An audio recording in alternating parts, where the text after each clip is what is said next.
Hey everyone, welcome to the show.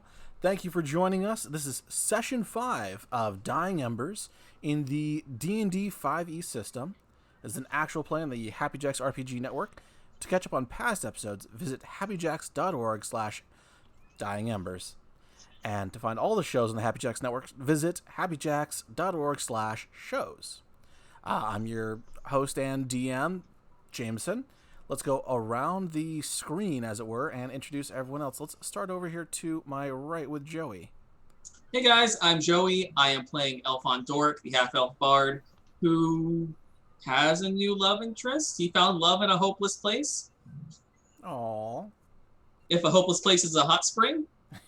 That's where I find love, I mean, right? I've seen an anime, that checks out. Nick, why don't you go ahead and introduce yourself, buddy? Hey everyone, my name is Nick. I am playing... I have to mute a thing because I am hearing myself. There we go. Oh no! I was checking the levels and I forgot to mute it for myself, so suddenly talking in my own ears in Twitch as well. In any case, I am playing Maktaba Keeneye, who is a seeker of knowledge and spent apparently the Hot Springs episode in a deep meditative trance, which I'm sure we'll find out more about in just a little bit. All right. Clara, you are muted as well. Hi, I'm Clara. I'm going to be playing Petra, a rogue who just regained the memories of her former life as a general for the enemy army who did a couple war crimes. Just one or two little war crimes. Couple. Some the light usual. war crimes. Yeah. It's like, Some light war crimes before supper. jaywalking. If the J stands for genocide. Yeah, but Genocide walking? do you have a GIF of the genocide? I do. Blythe, save me, quick. Please, he's in jeopardy. Genocide. I'm in J. jeopardy. Gonna go yogging. Sorry. Alright, hi. Yeah, I'm Blythe. I'm playing Sal'haera Fear, and last session she got a new crystal for her staff, and also may have caused a cave to collapse. And it was really fun and really great. And she has purpose again. So, woo! All right. Let's go around the table. Who wants to recap and kind of fill in the audience? I just have nose goes. I have several notes, but I have so gay. Guess that's Oh you, shit, is Blythe. it me? Oh fuck. Or words I probably should curse less. Little bit. All right. We've got a family tag, you're fine. Yep. Fuck. Wait, you all have right. a family tag? Isn't that a bad thing? Yeah, should I not be saying curse words if that's the case? Oh my No, goodness. I mean a family warning tag. Oh, okay. Oh, okay. So fuck. 4 families. Yeah. All right. So last session was really great. It was really gay. We did a little bit of a lighter episode, which was kind of fun, but we landed at a little town. Which I'm like, where did I have the name of the town? Rixby. We landed at Rixby, and Fix is like a local hero there and helped them repair their chocolate machines. They're really good at making chocolate, and apparently they think Fix is a good cook when she's not. Aelfonn and Rio go out for a bit, or Rios go out for a bit on a date so that Rios can see Aelfonn's side of things and Aelfonn can see a little bit of Rio's side of things. And, we can learn about each other and find love in a hopeless place. While they're on their date, Petra goes out on a not date with her scientist lady, Dot. And basically Petra has to come up with a reason to leave Dot alone, so she makes up a reconnaissance mission about chocolate and leaves Dot alone, while Petra and Saul go off to a haunted cave to get new crystals so Saul can rebuild her crystal staff. And we went through, there was a big talking magic mouth that reminded us all of Rocky Horror, There was fighting a mimic, and we destroyed it. And then there was getting the crystals, but there was take only what you need. And we took more than what we needed because Maktaba wasn't there. So everything collapsed, and Petra and Saul ran out of the cave, and my dice liked me, and we escaped. Thank God. While Aelfonn and Rios had like several hot springs dates and dinner dates and almost kissed. Oh, And they were having lots of like, oh, almost, will they, won't they, will they, won't they? And at the end, they had a nice steamy kiss. And now Saul has a gift from Maktaba. All right. Here's a crystal. It only cost the entire cave of all the crystals. No, yours is much better than that. I got a crystal heart, which grows crystals. Yeah, you can make a new cave. Okay. You can make more crystals. All right, my very own cave of wonders. Just what I wanted. I do want to apologize to everyone for last week.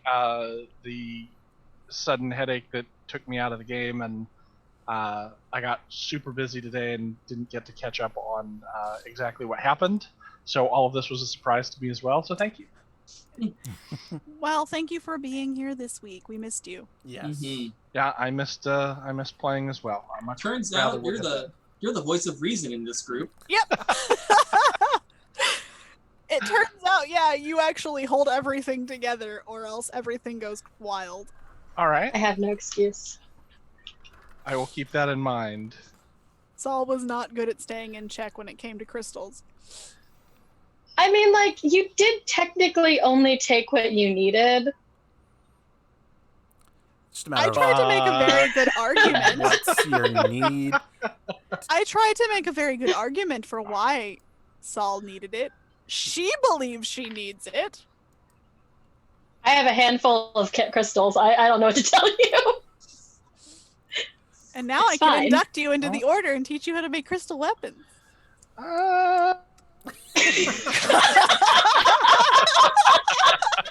There's that voice of reason I missed. Oh, with Maktaba not here, I'm not hearing that like weird like sound I get in the back of my head. They're like, We were missing our conscience. Mm-hmm. Or Jiminy Cricket, as it What were. conscience? Well, What now? no, Maktaba's better at his job You mean than our Jiminy Cricket. Croquet? All right. You'll allow it. Yeah. Tell you what, have an inspiration. Yeah! Just hand them I'll out now. take it, because I'll probably need it. I'm so glad this game is remote because I'd be throwing things at you. Just constantly. There will be a Actually, time when it's it not has been a remote, lot probably. safer. A much safer game when I can't chuck things at Wow. people who make puns. Yep. I mean, what's a D12 for? Also, if I'm really shifty, it's because I have a burn on my leg and I'm trying not to hurt it more. Ugh. I'll ask you after the stream. Yeah. Questions. It looks like BB-8 and it's rather large, so it hurts. How did you I celebrate didn't the make fourth? it. Did not take away any of my questions. Just compounded Yeah. them. Yeah. Okay, so back into the game. All right, last episode, everyone had some minor adventures on their own. Maktaba spent most of it meditating and trying to heal the ship. Unfortunately, no other visions came to him during this time. It was all focused mainly on healing the ship, and surprisingly, the ship is now in tip-top shape. So, you all have reboarded. It is the end of the day. Clara, if you're saying something, you're still muted. I know, because I said ship top shape and then was ashamed about it. It's a good thing you muted yourself. Take away one inspiration. You have negative now. No, Negative now. no. You have to encourage her. Okay, take 2. You're -2 now. There you go. I have so many questions about how inspiration works now. Listen, we wrote a whole article on it on the Games We Never Play site. You go check that out. It's a great Selfless site. plug. We're great people. Where great people congregate and write things. All right. No, I'm kidding. Go ahead and give yourself an inspiration. Why not? You're going to need it. No, I'm not. Okay, fine. I already have one. Okay. So, it is the end of the day. You're all back on the ship. I'd assume, I don't want to speak for Clara, but she's gathered everyone into the galley, correct? Or we had talked about you having something to say to everyone. Did we? Fuck. I thought we did. If not, I mean, I'll like, jump around. If I not, mean, like, I have a scene if we want to wanna, if we don't want to repeat we've gone through it like 3 times since the thing started, since we've discovered the news. Mm-hmm. But if we don't want to, so if we want to gloss over it, we can. Well, it's entirely up to you and how you folks would like to play it. I just wanted to give you the option to, in-game, let everyone else be informed. Because right now, Joey's character knows something, doesn't know everything. Sal and Maktaba know nothing. Yeah. Fuck, I forgot to tell you guys. Yep. And yeah, I know how I'm going to play it with Saul, so if we want to do it. All right. Just as long as no one makes the you know nothing John Crow. Oh, that's so quality. All right, Nick, you get one too. Thank you. That was everything to crow about. All right, Blythe, you got one. Everyone's got one now. There's going to be a lot of fighting this game. Yeah, I've decided to go back to the bad guy side. Dun dun dun! Heel turn. That's my move. No. Sorry. Everything is exploding from here down. Understood. I'm sorry, I skipped that calm your tits thing. No. Okay, sorry, God. I'm so anyway. Yeah, let's meet in the let's meet in the mess of my ship. It's not your ship. Oh, You're I'm not captain. pretty sure I'm captain. Who? No, I'm captain. I outrank you. No, you were queen of that cave. I get to be captain of the ship. It's not my fault your cave doesn't exist anymore. Listen, Maktaba's captain, we all know it. Okay, that's actually just wrong. Oh, well then. I guess I don't have to pay Fix. No, you should pay Do we Fix. pay Fix? Fix deserves money. She's part of the crew. What? The captain pays No, everybody. if That's normal. I'm not the captain, then I need some money returned to me. If you'll excuse me, I will let Fix know that they are no longer employed. Wait, did we no. pay Fix? Yeah, Maktaba handles the finances as the captain because none of us want to do the accounting. Okay, that's because you didn't trust me. You think? I agree. I'm gonna say that on paper, for the purposes of insurance, Maktaba is captain. And pay. Sorry. It's okay. Oh, Continue. man. So, as Feel a very matter sick. of record, and we all know how important records are, I am the captain. Thank you for agreeing. Saul just kind of leans down to Maktaba. It's like, I knew you were captain all along. Like, I don't know who else it would be. Thank you, my dear. The 2 half-elves who argue over it the whole time. Saul's like, I don't want to be captain. Don't make me Aelfonn captain. slowly puts away his fancy captain hat. I say we let him be captain because he has a hat. Actually, I want the hat. Okay, sorry. You I suppose. needed to share some information with Well, us. now after all that, I feel like this is sort of a letdown. Mood killer. That. Speaking of killers, I hate you. Yeah, that. Speaking of killers. You know how Aelfonn sort of brought me back from the dead like 5 years ago, and we've just been sort of figuring out how to make it so I don't have to hang out with him all the time. Ish. Mhm. Yes. Well, it turns out there was a little more to that than we thought. In that, remember how when we were on the big scary ship, and I sort of was just able to walk around and everyone was chill with it? Yeah. That was quite interesting. How did you pull that off? It turns out I have rank. That was awesome, right? Well, And what rank? it turns out I used to be a general of the Empire, and I kind of annihilated an entire valley of people. It's fine. Would we know of which of her? You would know of the valley, and would we have heard of her General specifically. Galina Radinovic? Mm-hmm. I'm gonna say yeah, and each of you can come up with your own ways that you may have heard of her. You are General Radinovic.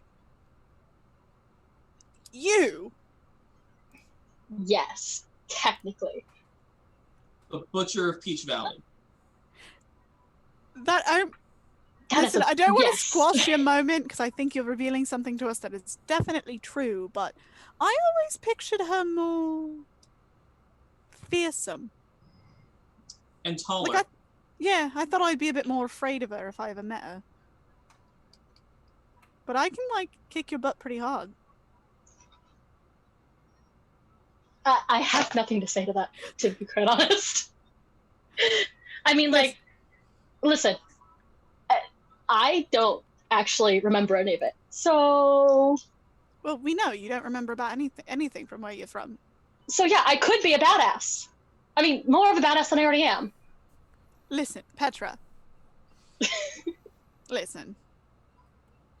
Who you are and who you were, that's your business. You've been a good friend and good ally to us for the last 5 years. I can't... As long as you're not planning on, going back and betraying us all, it's okay. I mean, I hadn't thought about it. Not really. It doesn't seem like a great gig right now. I mean, it would kind of destroy us and our friendship if you did that, and I would be very upset, so please don't. Sorry. Please don't go back to genociding. It would ruin our friendship. What a bad taste in everyone's mouth. yeah. Yeah, I mean, that is... Yes, I would... I value our friendship not to destroy an entire... no. That... Right now, my priorities are a bit more of the, who knows I'm dead and whether or not this is going to be a bigger problem later situation than it is, I've taken the moral quandary and I put it in a box. And that box is in the back of my brain. And if we never open it again, I will be very happy. Listen, Petra, you may have your deceiving ways, but you've proven more than enough in the last 5 years that you're not a bad person. You might have been, but you're not now. Thank you. I don't take compliments. Well, I do, actually. You should always compliment me. But, yeah. I'm working on that. How are you feeling about this information? I feel like we should talk about something else. Well, you brought us here to talk about this, so... I brought it because I knew that if we were going to keep doing this, gathering other people and stopping whatever the hell is happening, that we might have to run into this information again. Well, okay then. Now we know. Now we can be prepared for something that might happen. Exactly. And keep gathering intel where you can. It makes a lot more sense why Dot acts the way she does around you. Yeah, can we get rid of her soon? I would love to. I do not like having prisoners. We've never been the type to keep prisoners. Also, we don't have enough room. We really Especially don't. If his boyfriend is also going to be staying here. Well, they can share a room. Yes, but that means, that he's going to be in the galley and going to have access to other parts. There's just a lot more. There's more people around. Yes. And more mouths. Yes. I am sitting here. Your boyfriend? Oh yeah. More important news, Aelfonn has a boyfriend. We're coming back to this, Petra. Look, Want to bet on it? I took Rios out to see this town to show him what the Empire tried to destroy. We may have bonded over what we experienced. We may continually be bonding. I don't know. It's new, and I'm full of confused emotions. I, for one, look forward to all the bondage you plan on doing. Did you take the shackles out of her room? Yeah, I put him in my room before we even got to the village, otherwise she would have hurt me. Okay, so yeah. Then they're definitely going to be doing that. Rios definitely seems like a sub. I'm very glad that you seem to have found someone, but I ask you to remember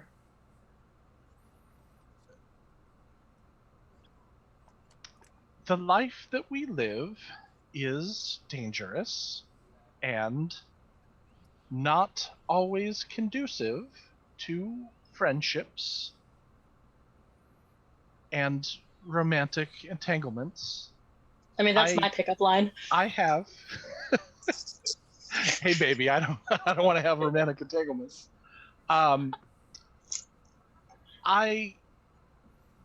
wish you happiness in your relationship, but I remind you of caution as well, not for your heart. It does us all well to see that opening again, but for any friends that you have, this is a difficult life. I understand, and I have no intention of keeping him here any longer than he wishes to stay aboard. In the meantime, though, let's just see where it goes. Your personal life is your own, and I trust you to make decisions that are right for you. Good. So, Petra's a mass murderer, huh? We will come back to that later. Is an interesting piece of information. How do those actions make you feel now? If given the opportunity to do the thing again, I probably wouldn't do it. And I'm banking on that to keep me safe, to keep me upright. I'd like to make an insight check, please. Go for it. Yeah, I honestly think that I would be doing so as well. That's fine. Where's my insight? I mean, the There it choice is. of words was pretty magnificent. I probably wouldn't do it. Okay. It doesn't help. That's an 18. I probably wouldn't. The truth is, and I feel like Aelfonn knows this a lot more than probably recognizes this. Petra has always, like, Petra is the kind of person who's like, he started out as the kind of person who's like, I would never do that, and then does it. So it's sort of this, like, if it was absolutely necessary, she would. It's like, if it was absolutely necessary, there's no other way, she probably would do something pretty bad, which is how she probably thought before, but the level of necessary changed. As far as Maktaba remembers from his vision, she chose not to let, she chose, protecting Aelfonn over, disappearing into the crowd with him and Right. having them take it out on them. So she is trying to minimize casualties, but, like, never say never. Petra that's not a Petra situation. So yeah, to the best of her knowledge, she has no intention of genociding anytime soon. All right. I failed the roll by quite a lot, but I'm interpreting that as being I I can't tell what you believe in the moment because I think that this is a very high emotion moment for you as well. Mm-hmm. And so that has kind of confused, and obviously this was a pretty big bombshell to drop on everybody all of a sudden to be, oh, by the way, you've been chilling for the last 5 years with the Butcher of Peach Valley. There's really no good way to break that information to people. Like, P.S. I murderized a lot of people. What's for dinner? Right. Peach cobbler. Oh. I hate you. We're not having peaches for a very long time. Probably No, not. but because Saul You knows destroyed you as them her all. friend. I hate And you. doesn't really you haven't done anything for Saul to believe that you would suddenly just go back to that. Yeah, like if it comes up again, and that's up to our fair GM to decide. We'll see. It more now. Petra's only looking at this as this has made roguing on the other side a lot harder, and because it's harder to be subtle when you're famous, and this will make. But it will make getting through enemy territory somewhat easier because she's recognizable. Because she has rank. So take that as you will, friends. Saul is like, listen, it does mean that we have to be careful when if you're going to use the rank to help us out, you have to be careful. Because if someone thinks you're dead, or if someone knows you're supposed to be dead, it may not go as smoothly. From what I've gathered, I died in part of an accident. So it wasn't like, or at least that's what that's what I've been told, is that it was an accident. So it's not like someone expects me to be dead, and everyone else is keeping it quiet on the other side. So I should be, oh God, this is confusing. Galena should be alive. And that's all I got. And I guess now everyone on that one ship that Rios came from also might know I'm alive. Yes, the Peacekeeper. Yeah, that. Fuck. That's not a big deal, though. Also, I think I have a lot of money. We should figure out how to get that. Yes. That is true. Resources Petra? are very helpful. What matters is how a person behaves and believes, and that though they act in accordance with those beliefs. I believe that Galena has perished, and that Petra lives on, and we trust you. Thank you for sharing this information with all of us. All right, so it sounds like everyone is in agreement that you're okay trusting Petra for now. What matters is her actions, and she has changed. Yeah. Right? Yeah. Okay. So there's a couple other bookkeeping things you should probably figure out. 1, what do you want to do with Dot? 2, what do you want to do with Marie and Althea? 3, what do you want to do about the Empire and their demons? And 4, where to next? I forgot about the demons. So I have to kind of ask, was there any sort of discussion or debriefing with Marie and Althea or anyone else about the Project Maven or anything else that happened? I thought I would leave that to you. Ship. Okay. Yeah. Yeah, we haven't had like a conversation with them about that. But Saul does want to talk about the Crystal Heart with Maktaba. Mm-hmm. Okay. Let's do that, but I think we should probably have a scene where we talk to them, like debrief them and try and figure out where they'd like to go and where we can help them get to that will be outside of the Empire's clutches. And then lastly, figure out where we can, since Dot wants to rejoin the Empire, what place we can put her at that will not compromise us, but still let her go live her life. Yeah.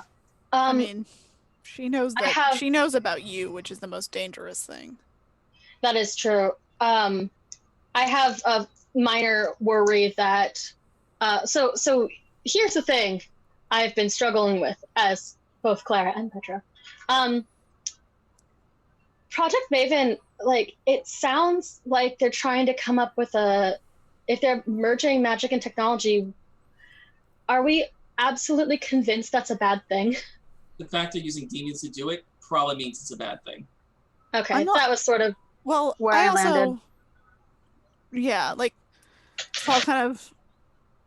I'm not against technology, and no one in the magic side is, as far as I know, but the fact that they're doing it in such a way that invokes demons, that's bad. There are safe ways to do this, but they're not willing to work with the people who can make that happen. I think Considering that my staff is not all natural. I think that they are preparing to unleash forces that they know not how to control. I recently was gifted with a vision of demons and a demon lord unleashed on a city, and they were not stoppable. And if this is an indication of what the Empire plans, then it must be stopped. That makes sense. I guess I'm worried that if we stop this, or if we fuck with this more than we can, we have. Technically, we're at peace right now. It's shitty, but I don't know that our interference. I'm worried that our interference is going to ruin. It is going to just make things worse. I don't know if there's a piece. We can try our best to stop it from happening and make it as peace. But here's the thing: we need to get the notes to the magic side. What I saw, you would not see that it could be worse. This must be stopped. It sounds like they're preparing for war either way, so if we can get the jump on them.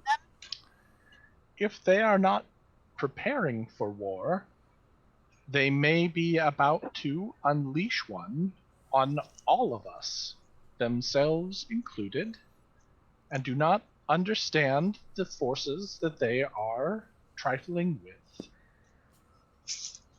Okay. In that case, I'm going with the captain on this. I have a thought. Did it die of loneliness? Please proceed. Death glare to Petra. I love you too. That was very good. I wasn't ready for that. So, as you've established, you were this great general in the Empire side. No, go with me on this. Hold on. Okay. I'm not just bringing up bullshit. From a predominantly wealthy family? I assume so. Radinovic is sort of a wealthy-ass name, considering Raiden Tech. What if we were able to get you installed as a person of power in the Empire? I mean, reinstalled. Yeah. I mean, I where are you going with this? If we can get you in a position where decisions are being made, maybe you can help deter them from, I don't know, summoning a demon lord. I don't hate that idea. I think that might be step 4. I think we have to figure out what to do with the people on our ship first. And then let's consider that plan next. Well, we need to get them in the We need to get them in the protection of some, like, Divinius, possibly. Divinius is the best guarded of all the places. We also I have to think get the that's rest of the smart. scientists. Yeah. We still have a Well- list of names. Let us speak with Marie and Althea and see if they have additional information for us to consider. Okay. Do we want to? Yeah. Build a snowman. Don't you dare.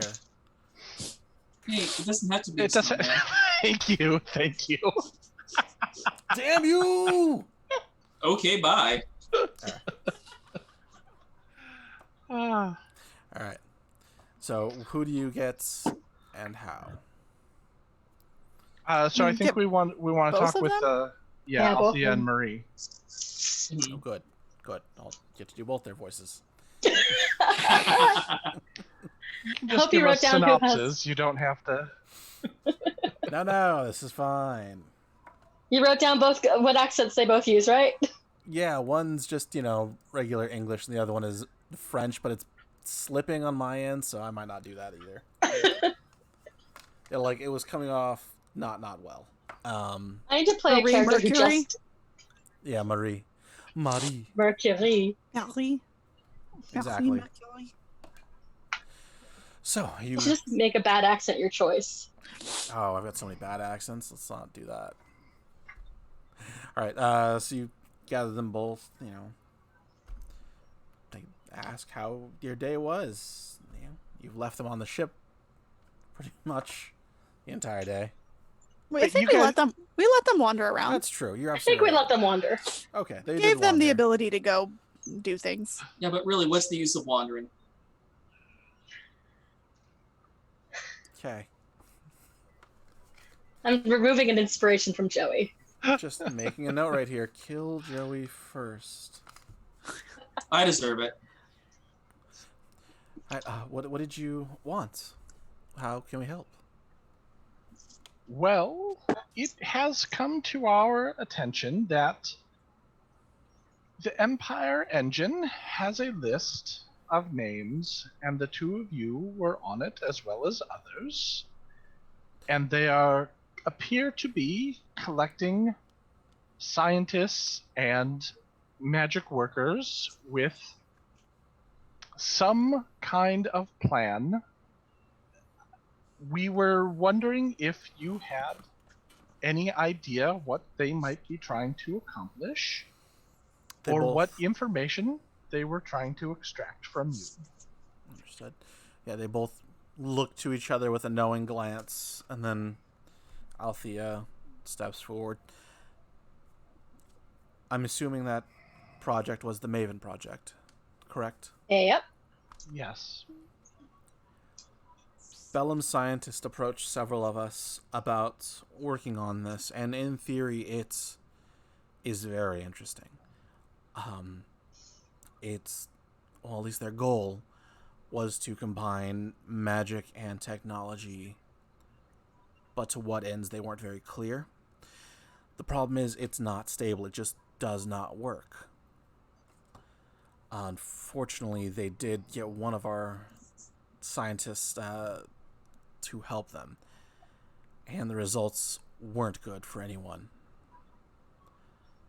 He, under torture and duress, agreed to help out and was able to stabilize, puts up air quotes, stabilize, using demons.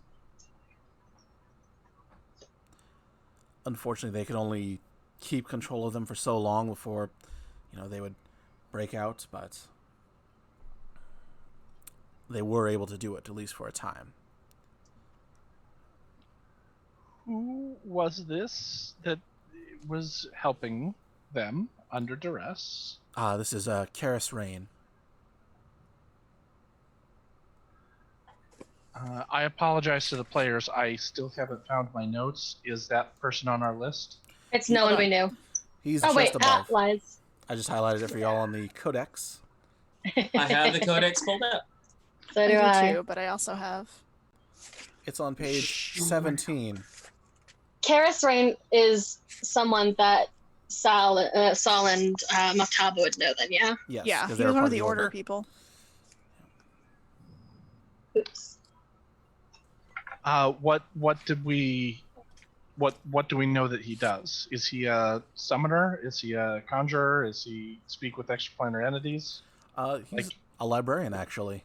Okay. He very much works in the deeper tomes, and they went after him specifically for that. So it's not that he has one field of study that he understands, it's that he's read almost everything that's come through. Right. Cool. This is not as good news as I had hoped. In their questioning of you, Marie, did you get any sort of information about what their next steps might be? No, I wasn't able to get anything. They weren't able to get anything out of me. Thankfully, I wasn't there very long before you all showed up. Fair enough. And Althea, were they looking for anything in particular in those runes, or was it more of an opportunity to enlist you, with air quotes? Well, yes, the reason for being there were twofolds. One was, yes, to get me, but two, it was also to research more on the Raitan dynasty.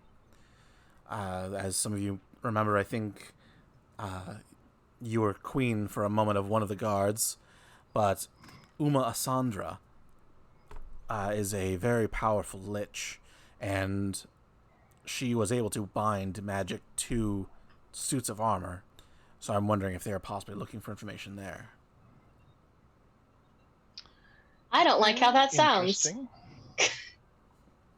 It's possible in her records or tombs there might be a key to keeping them together. Well, maybe I should stay there. Imagine if something like an arrow knight or a walkabout with weapons was considered to be a piece of armor, and we could be looking at quite a difficult situation in the future. My thoughts exactly. I mean, Let's not make golems. even just so much as they'd be self-healing. I'm sorry? Well, just like your ship, the Dragonfly, I mean, it self-heals. If they could imbue their equipment, their troops, and what have you with that, they could have essentially an undead army. It would be a very difficult situation. That is true. Do either of you have any sense of how close they might be to achieving what they believe their end goals are? Unfortunately, no. But you said something about having journals or records. We'd love to see that. Sorry, out of character. What are we talking about? The stuff Sid. that Sid. Yeah. The stuff that Sid left. Oh, that we shit. got from him. Right. Mm-hmm. That we left in the fucking town. No. Yeah. In the fucking way. Shit. Did we? Yep. I thought we locked it up in Aelfonn's room. In the inn. town. In the Yeah. town. I thought we locked it up in the ship in a hidden place. It's in town. No, we brought it in town. we were well off the ship. Oh, yeah, I thought you hid it in your room, like on the ship. Oops. No. Well, We were sort of preoccupied getting your dead ass back. Well, I remembered someone saying something about finding a panel, and I thought no one was... Because you weren't in town when I was dead.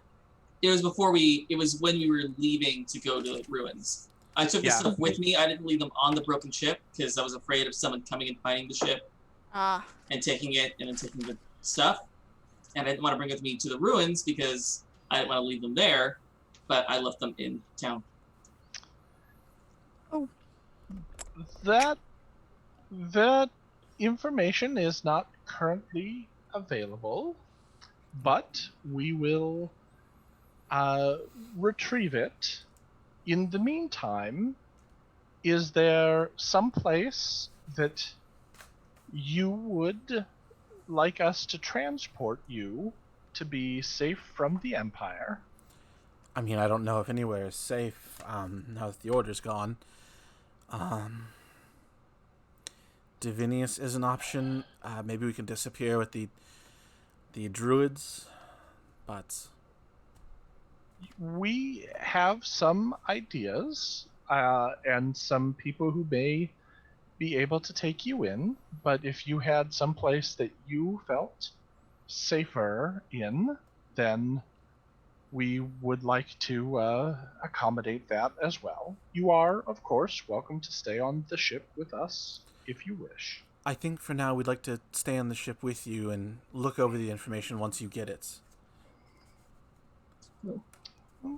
That can be arranged. Question. Yes. It's merely I insight hypothetical. check them. I'm sorry. Real quick, Aelfonn? Merely hypothetical. If you were presented with the problem they're currently facing, with dealing with trying to bind demon magic to items, and it was not working the way it's currently not working, what would be your first step to trying to fix it? Hypothetically, we're trying to get the jump on what they might be trying to do. So if they have captured one of you and might be trying to get information on how to make it more stable, you might also have the information and we could beat them to the punch.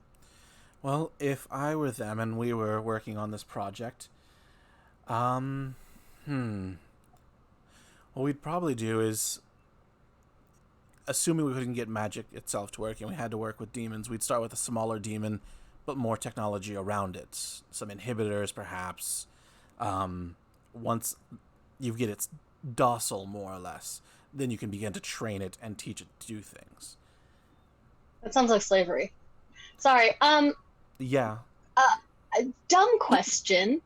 Very dumb question.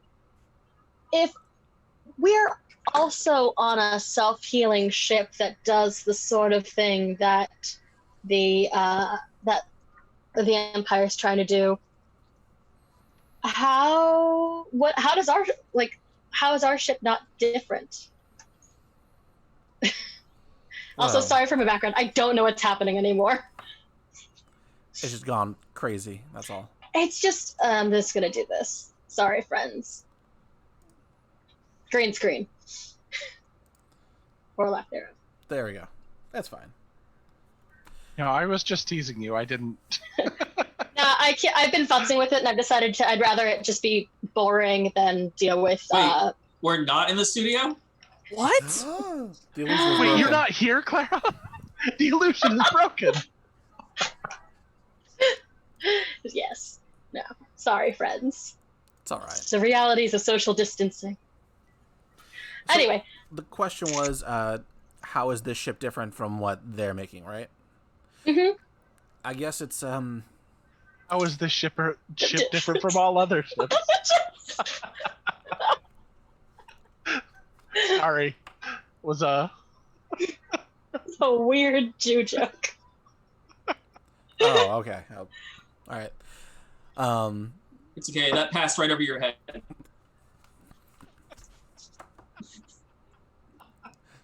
Where are these jokes? they're affacoming at No. ya. My reflexes are too fast. I would catch it. Okay. All right, sorry. That was just a little detour. I don't know why I approve of these, but otherwise, Yeah. I've the lost all jokes of my control, people. folks. So it's different in that this is a symbiotic relationship. You're wanting to work with the dragonfly, and the dragonfly wants to work with you. If it didn't want you here and didn't want to do any of this, you wouldn't be able to. It's our friend. Okay, then 2 points of order. 1, I figured out how to solve this captain thing once and for all. 2, You gonna ask the ship? yeah.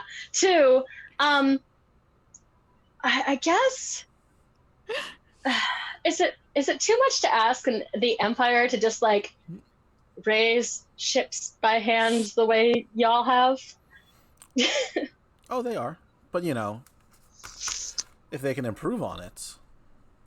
Sure, you could have ships and warships, but then you could have demon warships. I mean, that's pretty dope. I will admit that is dope. So I was like, yes, but the thing about demons is that they want their own power. They don't want to be friends. They just want to eat you or destroy you, typically. It takes many years to raise a ship. If they could circumvent that process and channel entities into husks that they had made, it would allow them to rapidly build an engine of destruction once more. Fun. Okay. Stakes have been established again. I have also now I just want to see a baby ship. Aww. I think we all want to see a baby ship now. Yeah, I want to know what that looks like now. Cool. In character, Okay. Sal is like, I might have some pictures somewhere when this one was being built. Raised. Yeah. Raised, rather. Baby dragonfly ship. Okay, cool. No, that makes sense. Fuck. I mean, with foresight, yeah, you're absolutely right. The demons would want their own power, and if they realized what they could do if they got into this plane through the Empire, well, this opens up a whole new can of worms. The Empire's opening the door, and they're trying to walk right through. Yet we can't let that happen. We can't. We cannot do it. And it looks like our mission has achieved an additional level of importance. Yep. Let us see if we can figure out something to do with Dot, and then perhaps have a council and decide what our next actions will be after getting the papers, which may help. All right, so papers first. Probably, yeah. They're kind of important. Papers, please. All right, let's No papers. set a course for back to the wastes. Well, before we do that, I think we need to figure out what we're going to do with Dot. I do not want to have a fifth column inside the ship at all times. And we can't leave her locked up. What if she just fell off the ship? That's something that could happen. We can't just kill her. You have small rails. We can't kill her. What the voice in my head said, the rails are short here. Right. No. Have we left the chocolate town? Have we left Fix Town? No, yeah. You haven't left Rixby. And we just... Maybe we can leave her here. Wait, Petra, didn't you have her doing reconnaissance on the chocolate? It would not be the first time I left somebody in a town. Why don't you... I mean... Yeah, let's do that. I don't want to kill her, why don't you tell her it's like...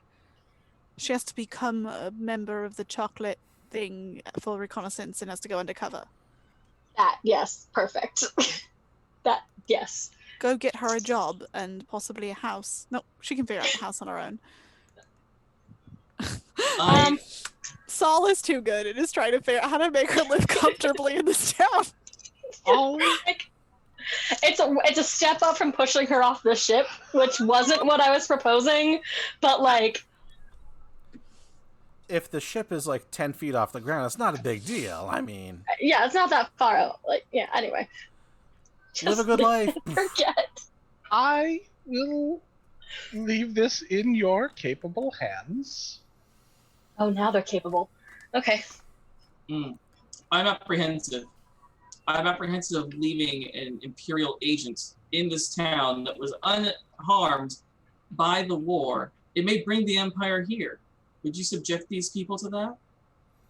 You want to take her with us? I'm just saying, there are many places we could leave her. This place is fairly isolated, and And it's nice. I saw how she responds to Petra's orders. If you make it as an order that she must do this without any reconnaissance or talking back to the Empire until we retrieve her, she seems like she'll listen to you. I'm kind of a big deal. I just wanted to voice my concern. If Your concerns have been noted and subsequently ignored. do not wish to put these people in danger, is there another location that we could use? Jameson, is there a Want to leave her in Burgermeister? wretched scum of Yeah. a wretched hive of scum and villainy that is not that sort of like no man's land and kind of out of the way that she wouldn't Like be the able to just wastes? immediately? Yeah, We could really. live her in Brookshire, in the You could Wastes. leave her in Yeah, we Berkshire. could live in Berkshire. With the Burgermeister? Yeah. Actually, yeah, I'm going to set her on the We're there mission and anyway figure with out why they all documents. look alike. Yeah. Well, Berkshire hath a way, so we should do it. I guess that sounds like that solves, quote, all of our problems, end quote, for if we need to go back there anyway to get We the win. documents. End of game.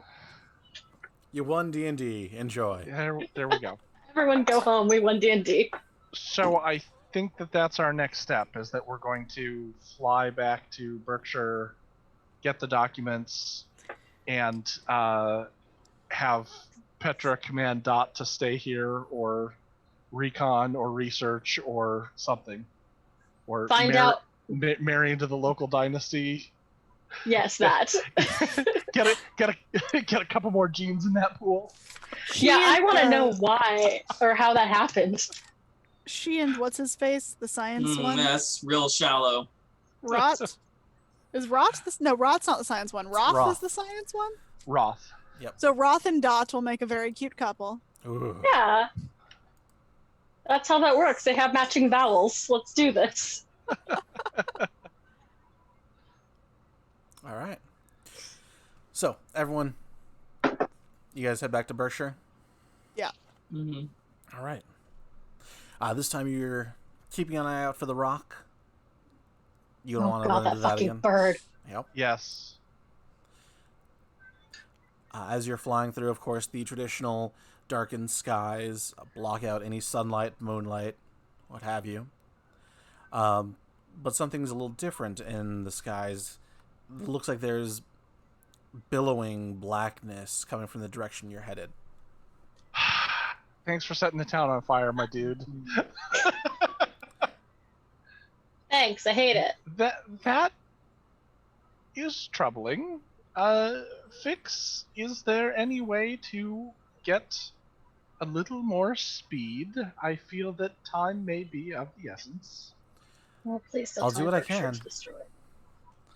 And you all lurch back in your seat as the dragonfly kicks off. And before long, you are circling what looks like the remains of the town.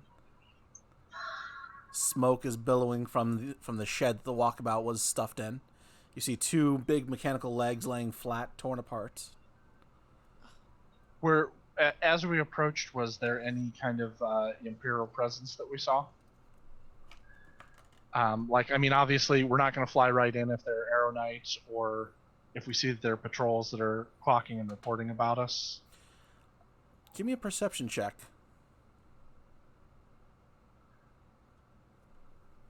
Can we all give you perception checks? If you all would like to look out. I think we were all probably pretty. Yeah, once we saw the smoke. Ooh. Nat 20, which gets me a 23. Nat 20, perfect. All right, so 21. 21, all right. Don't call me Keeneye for nothing. I want you to put sunglasses on, like, Yeah, seriously, I should. Yeah. Except it'll Aelfonn look and like I'm Petra. having a headache again. that's true. Aelfonn It's and true. Petra are bickering. Understood. Rightly so. So, the two members of the Order, you spot no Aeronites, no ships, no flags, no soldiers, nothing. But you do see at least 5 bodies on the ground, scattered throughout the compound. Oh no. Do they all look the same? Yes, but for some reason they're all wearing different hats. Right. Their hats And stayed one's on wearing when a they died. monocle. No, Nope. he lost his monocle. Oh. Oh no, I thought we found it. I thought it fell off when we picked him up. Anywho. Fix, please take us down and keep an eye out for anyone who may return. I fear we have something we must do. Of course, will do. She sets down at the edge of town. Docking bay drops, allowing you all to leave. Rios offers to come with. No, it's better if you stay here. This could get dangerous, and we're not going to be here very long. I Okay. mean, I hope not. Fuck. Oh. Fuck. I'll be right back. Petra, you're sneaky Sorry. and fast. Can you see if you can get into the inn and find the notes? That was Perhaps. the plan. Do you feel I good should about go with leaving her Dot since- here? Well, she's locked up currently, so we can't leave her in Berkshire. No, she's gonna have to come back with us somewhere else. But for now, she's locked up on the ship, so we need to figure out what's going on. Yeah. Also, I think all of the inhabitants of the city are dead. It's a pretty good notion. I mean, I saw the 5 bodies. Was there only 5 folk that we knew Root, of here? Roth, Burgermeister, Rot, Rooster and Rooster. and Ron. Oh, and Ron. Was Ron Burgermeister? No, that's Ram. No, that That's was Ram. Damn it. So there were only That's 5. 8. It's 8. Okay. So So- there's still 3 folk we're looking for, I think. Well, let's beeline it for the inn. Which Sorry, Yeah. Aelfonn, you were saying something? I was thinking I should go with Petra. Okay. Since I Aelfonn and I, went and hid them, it might be quicker. yeah, Aelfonn and I will look for the documents. Why don't you guys check the town and see what the fuck happened? Yeah. Cool. All right, so let's split the party. Wonderful.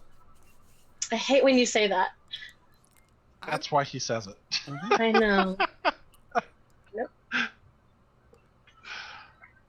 Better-ish. All right. So, Petra, even or odds? Fuck. Odds. All right, we'll start with you.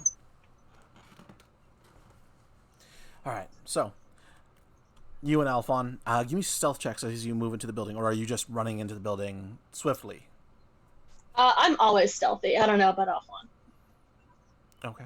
Yeah, we'll be stealthy. I'm pretty good at Yeah. stealth. All right, give me stealth. Well, I usually am pretty good at stealth. That's a 1 on the die. Oh, Oh no, it's okay. I only rolled 13. It's all right. So 5 total, but a 1 on the die. 5 and 13. Here I am singing my stealth song. Is he singing his own I'm theme doing my- song? On stealth I'm music. so glad I was unconscious for that. So, Ah. as you open the door, you hear it creak loudly, and the first step Aelfonn takes is on top of Night Roach, the carapaces. And just you hear the crunch as you find them under boots. All right, so that one's on me. I think. So let's just move quickly now. Yeah. All right, as you move further into Does the anything room, move when we does anything react to the crunch? nothing. Okay. We may be okay. There may just not be anything here. Yeah, Well, let's go. let's not hang around to find out. Upstairs? Yep. All right. As you head upstairs, again, you're passing through. This entire place looks like it's been sacked. Tables are turned over. Cookingware has been thrown about. night roaches skitter across, uncooked and uneaten, unfortunately. As you move upstairs. It's a shame. Yeah. Do you not remember those? They were It's delicious. a shame. They were No, delicious. I remember Yeah, they them. were- I'm they just were not delicious. sure. Yep, sure. Yep, I don't for need- sure.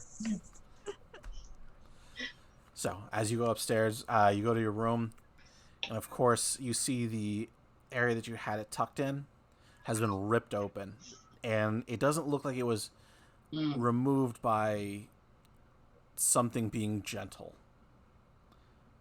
Give me a nature check. Yeah. Uh, Oh, that's a dirty 20. Dirty 20.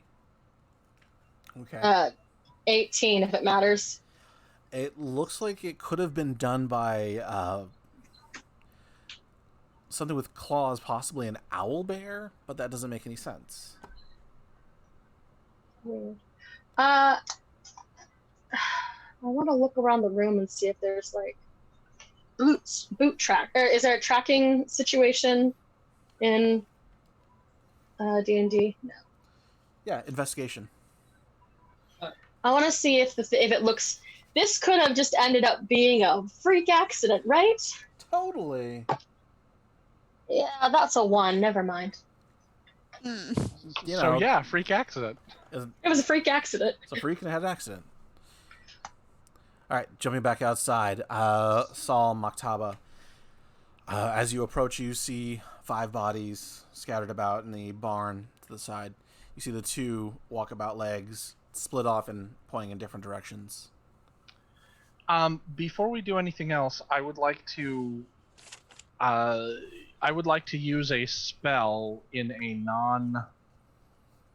a mechanical way. Okay. Yeah.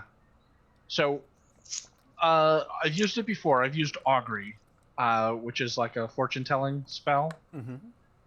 that lets you kind of connect with a extraplanar entity and get a yes or no answer of whether something's a good idea or not. Sounds good. But what I would want, if you would let me, what I'd like to do is cast the spell, but use it to find out what the funerary customs would have been for these people, for these bodies. All right. Like, I'm not asking to get a ton of information. I honestly am just, what I'm saying is, I'm offering you a spell slot to do an RP thing. You may keep your spell slot, but we'll still do the RP thing. Okay. So you cast the spell. We'll say you do it without issue, and you're greeted with a flame. So you can tell that one of their ways, since there's no use in burying anything out here, since it probably gets dug up, is they usually burn their dead. Okay.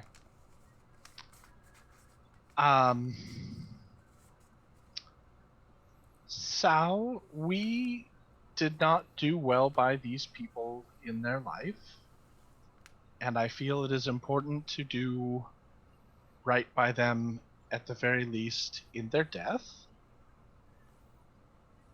It appears as though their funerary rites involve a cleansing flame, and I would like to take a few moments in order to put them to rest in the manner in which they would have requested. If you wish to join me, that is I would be happy to have your company, but I do know time is of the essence, and if you wish to continue our search, I also understand that. I would like to search their bodies to see if there's signs of what happened to them before we burn them. But I agree with you that we should do right by them in death. So I agree that we should follow their funerary rite.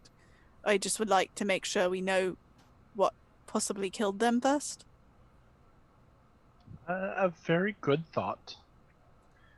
So I think that we will kind of inspect the bodies, see what kind of wounds they have, And if we come across a scrap of paper hidden in a fist or a writing in blood that says what happened, we'll pick up on that as well. But I think that the first part is to search the bodies and then create a pyre for them. Understood. So give me an investigation check. Okay, that's not bad. Investigation, I got that. 15? Okay. 14. 14. All right. So, searching their bodies, unfortunately, you don't find any like tufts of fur or anything like that that might give you a clue. But you do find footprints with an abnormal gait. It looks like whatever came through and did this to them was just dragging something, and their walk was off in some way.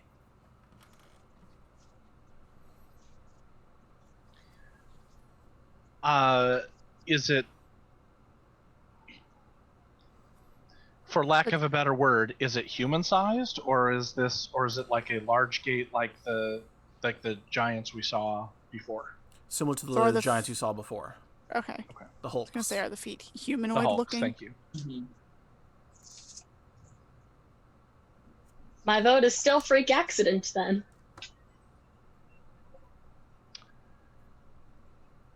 This is distressing.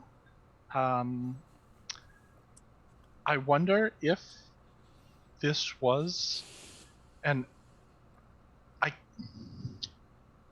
from what we know of the Hulks, I can't imagine that they would have done this without being driven to it.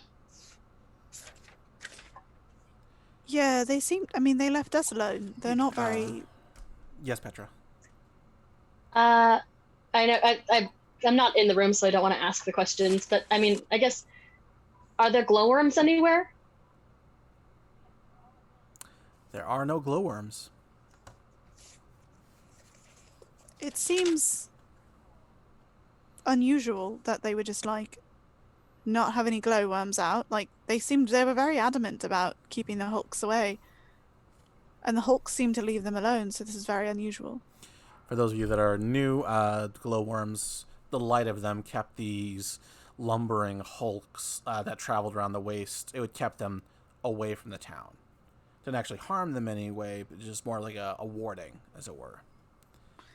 And it's just, by what we know of them, they're not aggressive. They wouldn't cause this. We'll say, Aelfonn, Petra, is there anything else you wanted to do in the inn? I mean, just scour the room, but I rolled a shit perception, so there's not a lot happening there. Yeah, I'd like to make an investigation check to kind of see if I can tell if there was any kind of battle or struggle in the inn on the way to the documents. Does it look like someone fought their way here, or does it look like someone just kind of tore their way through? Because I think the breaking would be different depending on which version of that was. All right.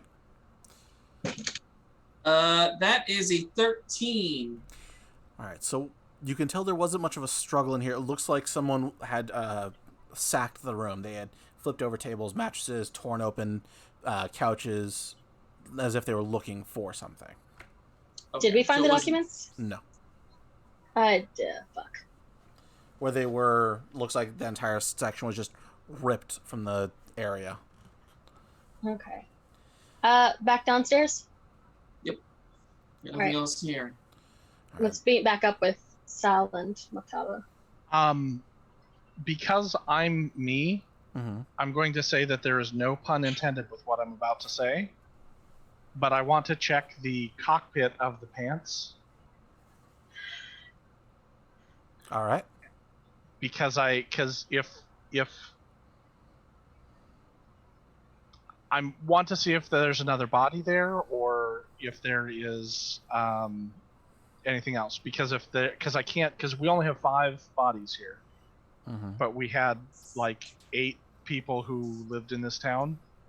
There were 6. So I'm sorry, At 6. least. So I'm just trying to see if, well, first of all, is Rot one of the bodies there? Yes. Rot Okay. is one. Okay. I still want to check the pants, because it seems like there is the walkabout, because it is odd that they're lying on the ground and he's outside of them.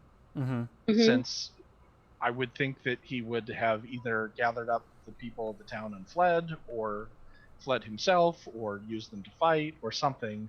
The fact that they're just lying here and he's lying outside of the pilot seat is odd to me. Okay. So you're heading over to the barn where the walkabout is. Right, and obviously I also want to see if I find the 6th person, I want to do everything all at once. Okay. Anyone's going with him? I'll go. Yeah. Okay. Yeah, I mean, there's no reason not to. I mean, there's bodies to loot, so there's that. Yeah, but Petra's going with him, so I mean, he's gonna loot the bodies. So yeah, you head over there. Give me perception checks all around. Ow. Perception check. Oh, I'm Rolling other rolling like dice. shit. Oh, that's a nat 20. So that's a 22. All right. 15. Okay. 18. Wow. Stellar all the way around. Yay. It's the only time my dice are nice to me. So all 4 of you see movement, and no pun intended, in the driver's seat of the pants. Aelfonn, you see 2 red eyes in the very back of the cabin, or of the barn. I put a hand up and gesture over to the barn. Do you see what I see? What do your half-elf eyes see? Yeah. Do you see What do you see? I see? What is it, boy? Can They're I? taking the Rotten Eisen card. This is sort of a bad. Do you guys? Does anyone recognize what those are? So, first of all, once he points it out, can we see the red eyes? Yes, now that he's drawn attention to it, you all can see the eyes. How far off the ground are they? They're not that far off the ground at all. It's about 3 feet. Hey, Sal. Yeah. You have that whole mind-to-mind nonsense, right? Telepathy, yeah. Yeah. Does that sound like sentient? I stare at it and try to see if I can read thoughts or project thoughts into it. Okay, you get back. Otini! I'm sorry, someone in chat said Jawa Heights, so. You project out to it and you do not receive a voice. It doesn't. You do hear something in there. Like if you're grasping around for minds, you do sense something in there. But it's not coming from But not there. sentient. But it's not something that's giving us, like, it doesn't speak common. No. It doesn't speak a language. Can I say I have rations with me? Sure. You I'm can gonna say like- whatever you'd like. So I was just I'd be like, like, she just goes, whatever it is, I don't think it's humanoid. cool. I'm gonna throw some bread at it. Okay, it hits between the eyes, falls down. I will approach the barn and reveal my continual light torch. Okay. As you bring your light in, out of the darkness comes a giant, just huge wrench swinging at you wildly. It is Roth. Get back! Get back, I said! It's okay. We're here. We're here to help. Oh, it's you! It's all of you! Oh, good! Oh God. Oh, God. And he collapses onto his back. I'm exhausted. What the fuck happened? The Empire, that's what happened. The Empire did this. Yes, they came through. They took our glowworms and left us to die. Does he appear injured at all? He looks more exhausted than injured. It looks like he's been walking for a long time. Was he was in the walkabout, right? He was. So the red eyes are still there. Yes. All right. Saul is like, I'm gonna go investigate red eyes. You don't have to worry about him. What is that? And he rolls over and scurries over and picks it up on his back. You can tell this is probably what he was doing. He walks out, and it's the armored knight from before. My lady! Holy shit! He has no arms, no legs. He's 3POing and But it's like a reverse 3PO, except, if 3PO had to carry Chewbacca's torso. right. Yay! Yeah, you think I could leave something like this out in the waste? Come on. Oh man, I'm actually very glad to see you. I'm glad Just to see kinda- you too, my lady. Why can't I read your mind? The knight? Yeah, she asked the knight. The head swivels up. It's kind of like the Black Knight from Monty Python. Swivels up at you. I don't know. Huh. Interesting. It's 'cause it's empty. Saul is just kind of like, I assume it's my lady's protection. things to think about. Oh, it's not her protection, I can tell you that. You dare dishonor my lady? How about you? Oh god. Over here. just I'll kind headbutt Saul you. chuckles. Wow, it's I can certainly understand why you would want to rescue this individual. Do you know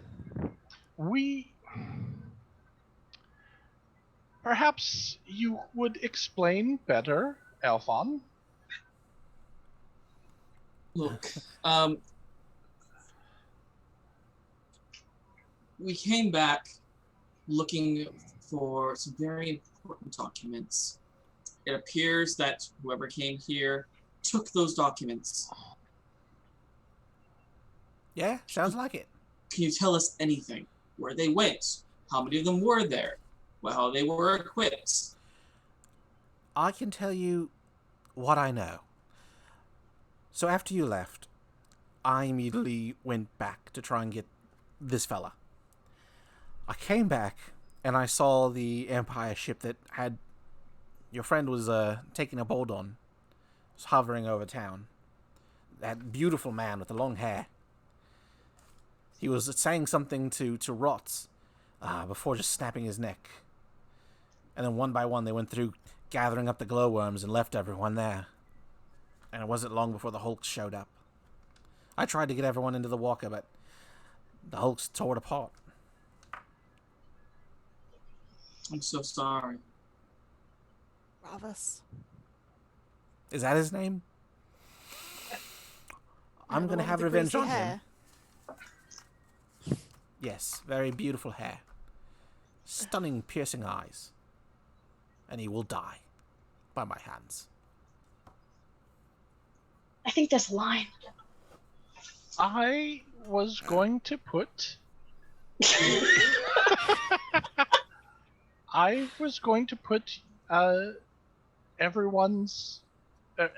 everyone to rest with fire, as I understand is the tradition.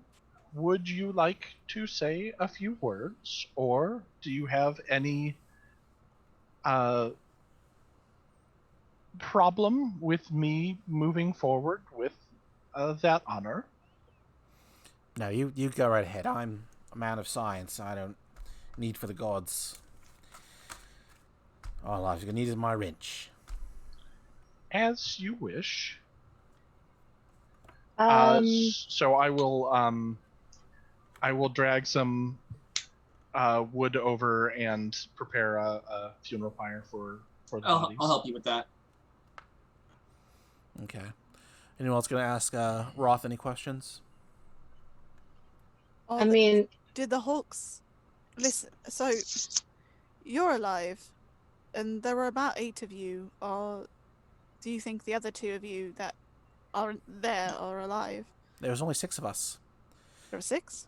There was the guard, Root, me of course, Rot, who was the guide, Ram, the burgermeister, Ron, the cook, and Rooster. Well, yourself kind of explanatory, that one. Sorry, sorry. We met so many of you that night. It was a bit hazy. So you're The only one left, what are you going to do? Don't know. Just kind of focused on fixing my pants. And, please don't offer to bring him with you. Saul kind of looks at Petra, just like... well, Like, I know you can read minds. Don't fucking do it. no she more kind of bites her puppies. tongue, and to Petra, she telepathically goes, "He hates the Empire now, and he wants to destroy them as much as we do. Maybe he could help us. He's a scientist." We are not, the Order's home for wayward children. Aren't we, though? But he's here all alone. What is he gonna do? Fix his pants. But where is he gonna go? There's no one anywhere near for miles. He could die. And we're not gonna leave Dot out here to die unless they want to get married and live some weird happy life in this town. Maybe they could. Oh my She's God. Empire, and he's against the Empire. He wants to fight Ravus now. Oh, fuck. Also, I imagine he's just seeing weird stoic face journeys. Like, They're just like... maybe we each could other. at least bring him to Divinius with Murray and Althea. Is there something wrong with those two? They're just standing there. They do that. Having a long-standing contest. Oh, is it one of them staring contests? I understand that. Much like that, yes. Is there a way to find... this is a weird question. Is there a source of glowworms nearby? I mean, yes, you can harvest and collect new glowworms for the town. Not entirely sure how long it's going to take to do so. I hate that. Okay. I was wondering if I could fake it, but I realized it didn't take Arcane Trickster, so I can't. Saul is just kind of like, also, don't you want your weird night guy? He seems quite devoted to you. He's Even a if he little- did just try to bite my kneecaps off. I was gonna say, Telepathic He's- conversations. I agree that it would be really cool to have him with us, but He doesn't he's a eat food. little legless and armless, and I'm not quite sure if he can be fixed. We can try, if he can get this back. We could try. Well, if I anything, don't maybe know. Marie and Althea could study him. Actually, that's not a bad idea. Listen, All look, right. we just bring them both and drop Roth off in some other city. Because clearly he's not going to live here much longer. Maybe he could fit in Rixby.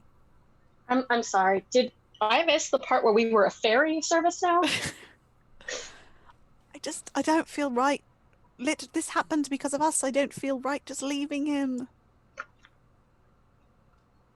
Fine. Why don't you come with us? Oh, that's awful dramatic. Let me think about it. Okay. You I've can got to come get my with us. tools, though. Oh, you Please must. get your tools. You can come And with us and we can scrap. find you somewhere safe to live. That's And not... I'm sure Petra would be more than happy to help you with your pants. I think I'm going to have to start from scratch on those. I'm going to make smaller ones. See if I can fit them on that fella. And he That's points a to the great knight. idea. Yeah, we have some people we think you should meet. All of you. Oh, good. I'll get to roleplay all 4 of them. one of them you might have already met. Two of them. Actually, yeah. All right. Oops. So you guys gather up the bodies. You create a very tasteful pyre. You set them ablaze. And in the clouds, far off in the distance, you see all four of them, like one of those J.C. Penney's photos, kind of looking down on you. Five of them. Sorry, 5 of them. Looking down on you. One of them wasn't Weird dead until the reference, pyre. but sure. So, Oh, God. It would not be my first thought for that scene. he's mostly No, dead. J.C. Penney was not the reference I was thinking either. So yeah, they drift off into the wind, and now you only have to worry about one of them. It's one more than we expected. Yeah, instead of a whole town, it's just the one. Did you two report about what looked like something ripped open the hiding place in the? Yeah, I would have reported Yeah. that. Okay. Well, when we Rob? explained the shit was gone. Does that sound like any of the Hulks? Were they do they have monstrous appendages, and would they have been interested in the papers? No, the Hulks wouldn't have done that. Hold on a second. They did have something with them. It was cloaked, whatever it was. They had it in chains, and they dragged it into the building. Is that something we would have heard of, or can I history check, or? No, it's just a cloaked thing in chains. Like I mean, a demon golem. is it something that like we would have heard of the Empire using in the past, or is this a new thing? This is a new thing. Okay. Can I have made an Arcana check to see if I can pick up any kind of magical residue from it? There we go. All right. You certainly can. If yours doesn't work, I can also try this. That's a nat 20. Yay! That's a 25 Arcana check. Ow. I'm sore. Not only are you able to get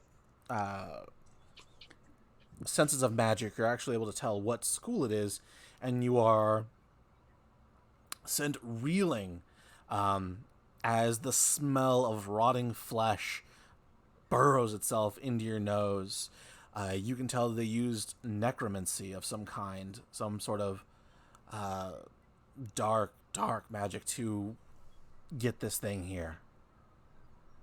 Yeah, so after almost vomiting all over the floor, I steadied myself on one of the broken pieces of furniture. You also catch a small whiff of sulfur. Demons. Okay. Well, whatever they're using to bind these demons is probably getting stronger. Necromancy. Strong sense of necromancy. Yes, Petra? How is that different than what you did with me? What do you mean? I'm just curious. Like, Oh. With your resurrection. yeah. I mean, were you a demon? Good point. You don't know. Kind of. Yeah, Saul kind of looks at you and is just like, looks at Petra and is like, well, not all forms of necromancy are bad. Some of it just heals things. Not all of it creates demons. Anything that feels this putrid and festering can't be good. Oh, no, I agree that whatever we're encountering is bad. I'm just saying for her. Oh, yeah. What Aelfonn. you did for her is School of Necromancy. Just seemed very upset about raising the dead just now. You... things kind of begin to fall into place. You're right. Binding a demon to machinery, it would be very difficult to do. But if you were to raise a dead body and force a demon into it, you could have control over the physicality of it and allow it to possess it at the same time.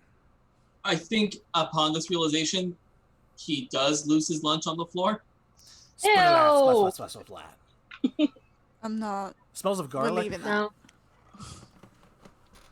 Roth, So is there Do the Hulks have a lair? I think they're whatever they were dragging with them, I think has information that we need to re-obtain. No, sometimes the Hulks they carry large clubs. They don't really have a lair. They kind of wander. So I'm sorry. Did I misunderstand this? This was something he was saying that the Empire dragged a cloak thing, not the Hulks dragged a cloak. Correct. I think so, yeah. Yeah, I'm the sorry. Empire. I misunderstood. It's okay. It's okay. I think those documents are firmly in the hand of the Empire, so we have a couple options now on top of the laundry list of things that we're just going to put the little arrow in our bullet journals for. We need to figure out what to do with our captives. I think Sorry. I think our best bets are to get our captives to safety and then find the rest of the people on that list. Going after the notes now, we don't know where they are, but we do know where those people were. Wait, where did you come from? I mean, what direction? Us? What direction did you Good come question. We came from the east. Points away. from? His eyes go wide. How did you not run into the Peacekeeper? Peacekeeper? What? No, we didn't see it. It Yeah, went we off did. in that same direction. We're very sneaky. That's not. We're pirates. And that's all that needs. That's it. That's all that you need to know about that. Okay. Are you sure? Was it recent? Yeah, after they took the glowworms, they headed off in that direction. Yeah, but how long ago was that? I don't know, 5 hours or so? Oh shit. Okay, this is a different one. How did we miss that? Well, you were on the lookout for the rock and trying to avoid it. So we just were very sneaky. I mean, the thing is, if we were on the lookout for the rock or anything that appeared in the horizon line, we would have been paying attention to. Yeah. Which So- means that it didn't appear on the horizon line, which means Which- it's probably cloaked. Yeah, that's That's what what I I'm was thinking. trying to get to. Oh, But yay! Yeah. Yay! Nick and I are on the same page. Thanks, I hate it. Which means we need to get back to the ship immediately and fucking go. Yeah, we need to get out of here now. The notes aren't here. Roth, you're coming with. Bring Night Boy. agreed. And whatever pants making supplies you need. And we will figure this out in the sky. Understood. All in favor? Yeah. I can't. I can't be in here anymore. I can't. Cool. Let's go. All right. Roth gathers up his equipment, brings it on board, and with your help, he's able to get the knight on there. As soon as the knight boards the ship, his head swivels around. What? How dare you speak to me that way? That's very rude. Well, too bad I'm coming aboard. I have so many questions, but I'm going to say the first one is, are you talking to the ship? Yes, I am, and it has a name. Can I see if I know the name of the ship? Absolutely. What's the name of the ship? Because I feel like Saul's close to the ship. She spends time with it. I was going to ask Saul to maybe get a name, but I also named it in Maktaba's tweet. So let's see if it matches. Okay. What would I roll to try and see if I know the name of the ship? You would. I was wondering if you would just telepathically talk to it. I think Saul has talked to the ship before, but I don't want to metagame too So hard. what do you think the ship's name is? I haven't seen Maktaba's tweet. Spot. But How I'm have gonna you go not find seen it. Maktaba's tweet? I follow Maktaba, but that doesn't mean it comes up in my timeline. That's true. Maktaba named it at the very beginning. I'm looking. I got it. So I did Pause name as it we all the Silver Blossom, just because that seems. Oh, that's yeah. Oh, because then I made up some story about that as well. No, I thought okay. So that's what I thought we agreed with was that its name is the Silver Blossom, Okay. but everybody else wants to rename it. That's what it was. I was like, Saul is very adamant about not renaming it. Unless we the thought ship it wants... wanted a cooler. We thought it wanted a cooler name. Saul looks at the knight and is like, "Well, I guess a long time ago the ship was named the Silver Blossom and seemed to like that name when I communed with it." Oh yes, that is its name. It goes by Syl, but yes. Oh, it's like me, Saul, Syl. That's cute. And she Saul's like kind of proud and just like pats the ship, pets. Like That's I like inappropriate. I'm not. I know the part of the ship and I know what I'm touching. Do not say that. Saul telepathically touches the ship and is like, he's coming aboard. He has to for science and magic reasons. You get a very gruff, emotional pushback before relenting. Just if I have to. I know it's not the most ideal situation right now. Our ship is a brat. No, it doesn't like evil things or things It's connected not- to liches. It's not okay. You're not wrong. He might not be evil, but it's connected to evil. I guess he's limbless. He's literally a helm and a breastplate. I think the ship is gonna be fine. That's a good idea. You should put me in the helm. I can be helpful there. I Could be don't know helpful that I there? want either. No. Okay. Fine, whatever. Let's. In the cargo hold Let's it get is. No, we're gonna get you to some friends of ours. I think they'd be interested in meeting you. I guess we'll drop Which one is it? Roth. Thank you. We're gonna drop Roth and the armor off with Althea and Marie, so they can do some science together. Doing science. Yeah. All right, they do science. They do science They do successfully. science at it. All right, so what are you going to do now? You've gathered up everyone on the ship as quickly as you can. You've set fire to the bodies. Yep. Did you loot the provisions? I say we get our asses to Divinius. Yeah. I agree. Yes. And then try to find the others on the list that we had. Okay. Does the ship have any sort of cloaking mechanism on its own? Not really, no. Well, fuck. Okay, We're not that fancy. I know. But we are fast.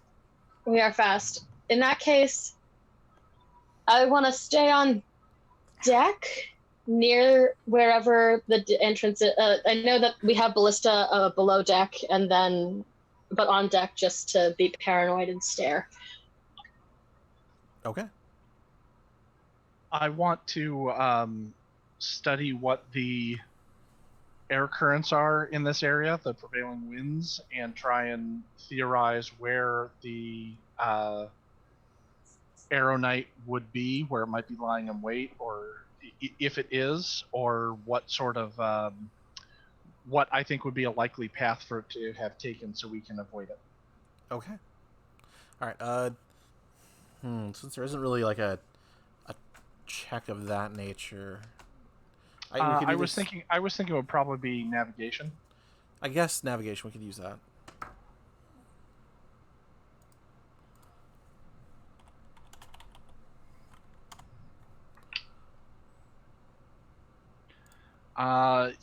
I hope you believe me, because I don't lie about dice rolls, but that is another 20. So, whatever my stat we want to call that, I'm proficient, so it's at least 22. I don't know if we want to make it an int check or a No, that's perfectly fine. wisdom or anything. I would think maybe wisdom, since survival is wisdom, and that's kind of a similar situation. Yeah. Okay. I mean, still, it's a nat 20, so.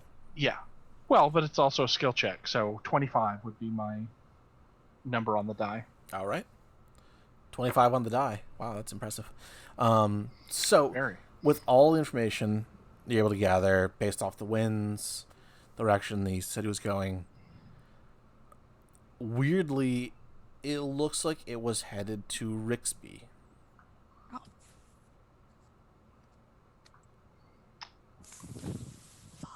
Well, then, Fix, we need to get to Rixby immediately. Why? What happened?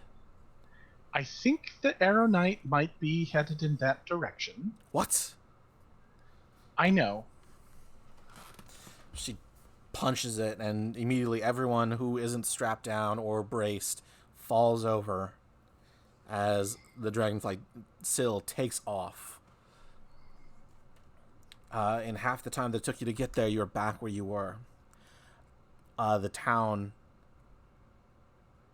is in shambles. People are screaming and running. Fires are set. There is no sign of the Arrow Knight, but you do see movement of something very large in the center of town. What do you do? Fix, take us down. We need to find out what that is and stop it. I think I know what that is. No, I can't do that. Take us down, Fix. Is Fix talking to the ship or to us? To you. It looks like Fix is in shock, more or less. How far are we from the ground?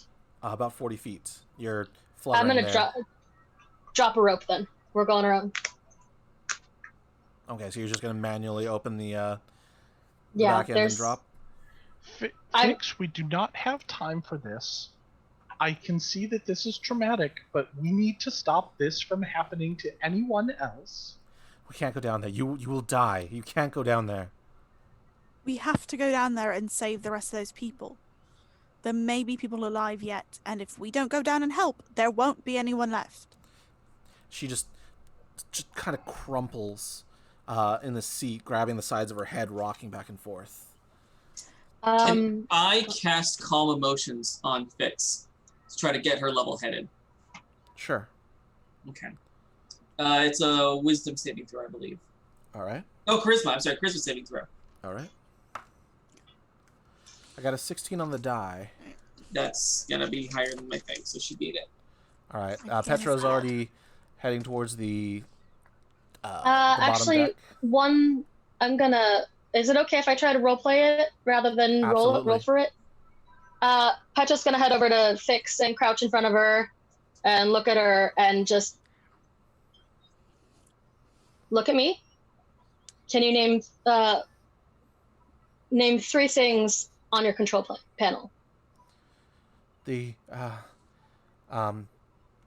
she starts rattling off 3 things.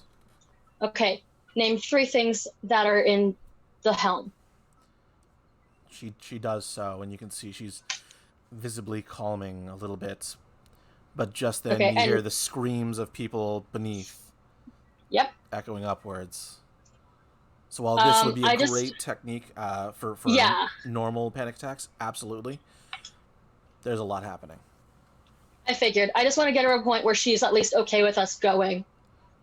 She's not going to stop you. But, Okay. But she's not getting out of the ship. That's She fine. does- She doesn't need to. Cool. Stay safe. We will be back. Keep the ship at a distance, stay safe, keep out of sight, and we believe the Peacekeeper may be cloaked, so try your best to hide. And we have the sending stone? Yeah. Grabbing a sending stone I feel like we should take 2. Just in case we have to split up again. But more importantly, Good plan. yeah, more importantly, if she needs to leave, we should let her go. Mm-hmm. If something You okay happens with to that? us, Fix, you need to get these people safely to Divinius. If the worst should happen, that is your mission.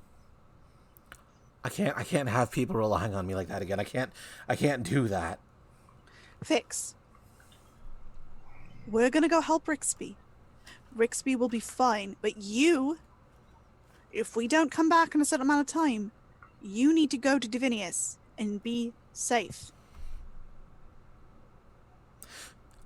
Just go. Help them. Do what you have to. Promise us that you will go to Divinius if we do not return. Fine, I'll go. And you get like this almost wave of energy push off you. All right, You've never known Fix to be arcane in any way, shape, or form, but there's a very strong energy coming off of her. So I'll just 50-foot rope. Yeah. All right. I put a hand on Fix's arm and look her in the eyes and say, "Thank you. I know this is difficult." And then turn to go. Saul hands Fix a note that just basically tells her where the crystal, like, she puts it like on the dashboard, and she's like, if you have to go to Divinius, make sure you read this, and it's a note about the crystal heart and who to bring it to. Understood. Okay. She takes the note and crumples it and just holds on to it.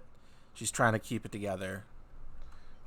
The spell is helping, but there's something at work here. That makes sense. So. Well, let's go die. I love it. So you all jump down together? Petra's just first time, huh? Yeah, Petra's like, as soon as that is over, she's like hopping over the side. She remembers to catch the rope halfway through and like slides down. Saul grabs her new staff and runs to go with her. There you go. Aelfonn's gonna run to his cabin to grab his rapier, grab hold of Rios, kiss him.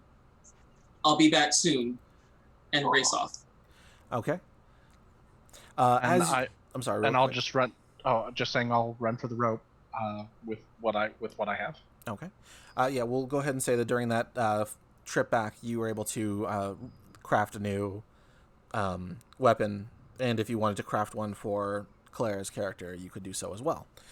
Aelfonn, as you're... What's up? I crafted you a dagger. I was gonna say I want crystal daggers, but more later. I want to talk to you about the possibility of something that fires bolts, but Yeah, lasers. but Saul does tell you the crystals are unstable because of how you collected them, so just be careful. There might be some side effects. Okay. And Aelfonn, as you leave, something is True. different about your rapier. You pull it out, and you can feel a magical aura emanating off of it. Oh. It looks like Rios may have cast something on it. Oh. My boyfriend's magic. I like him even better. It's now going to be a +1 rapier. Woohoo! Is your rapier named Wit? God damn it. Whenever I'm a bard, my rapier is always named Wit. Scott 'Cause of Pilgrim, course. see the power of love. The power of love. Now remind me, in 5e, a +1 rapier is +1 to attack and damage? Yes. Yes. Okay, couldn't remember. Thank you. Mm-hmm. All right. As the four of you descend down the ropes, all of you bare your arms, you land without issue. People run up to you. They're freaking out. All of them are talking at once. They're pointing back towards where the fire is emanating. And you hear this loud belch almost. Almost sounds like a roar. Not quite Thanks, sure. I hate it. Yep. Do I smell similar brimstone to what I smelled back in Oh, yeah. Berkshire? Cool. I'm going to choke it down.